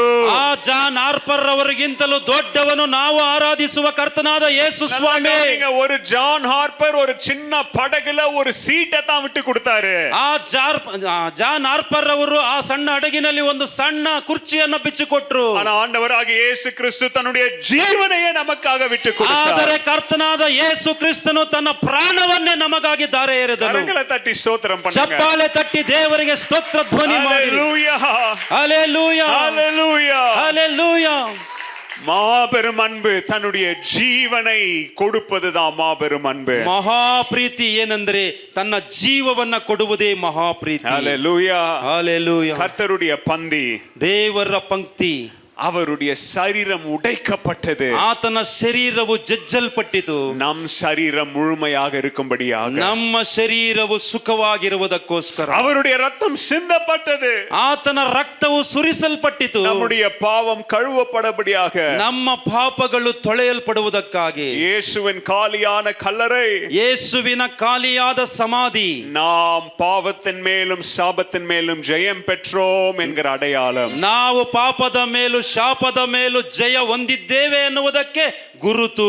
வாங்க கர்த்தருடைய பந்தி கிட்ட வாங்க. ಬನ್ನಿ ಎಲ್ಲ ಕರ್ತನ ಭೋಜನದ ಕಡೆಗೆ ಬನ್ನಿ. மனம் திரும்புதலோட வாங்க. ಮಾನಸಾಂತರದ ಮನಸ್ಸಿನಿಂದ ಬನ್ನಿ. விசுவாசத்தோட வாங்க. ನಂಬಿಕೆಯಿಂದ ಬನ್ನಿ. நன்றி உள்ள இருதயத்தோட வாங்க. ಕೃತಜ್ಞತಾ ಮನಸ್ಸಿನಿಂದ ಬನ್ನಿ. மகிழ்ச்சியோடு வாங்க. ಹರ್ಷೋದ್ಗಾರದಿಂದ ಬನ್ನಿ. ஏனென்றால் அவர் திரும்பி வரப்போகிறார். ಯಾಕೆಂದ್ರೆ ಆತನು ಮರಳಿ ಬರಲಿಕ್ಕಿದ್ದಾರೆ. கரங்களை தட்டி ஸ்தோத்திரம் பண்ணுங்க. ಚಪ್ಪಾಳೆ ತಟ್ಟಿ ದೇವರಿಗೆ ಸ್ತೋತ್ರ ಮಾಡ್ರಿ. கர்த்தரன்பாய் சொந்த ரத்தத்தை சிந்தின காரணத்தை மன பூரணமாயண்ணி கர்த்தரின் பந்தியில் வா சகோதர, கர்த்தரின் பந்தியில் வா வா, கர்த்தரின் பந்தியில் வா.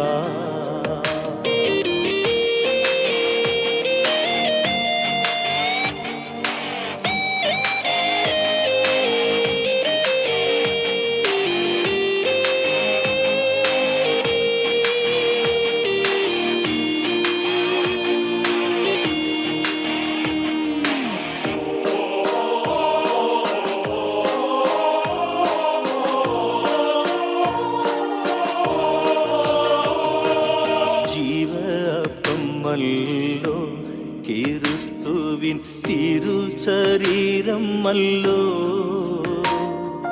பாவமனம் கல்லோ உனக்காய் பகிரப்பட்டதல்லோ.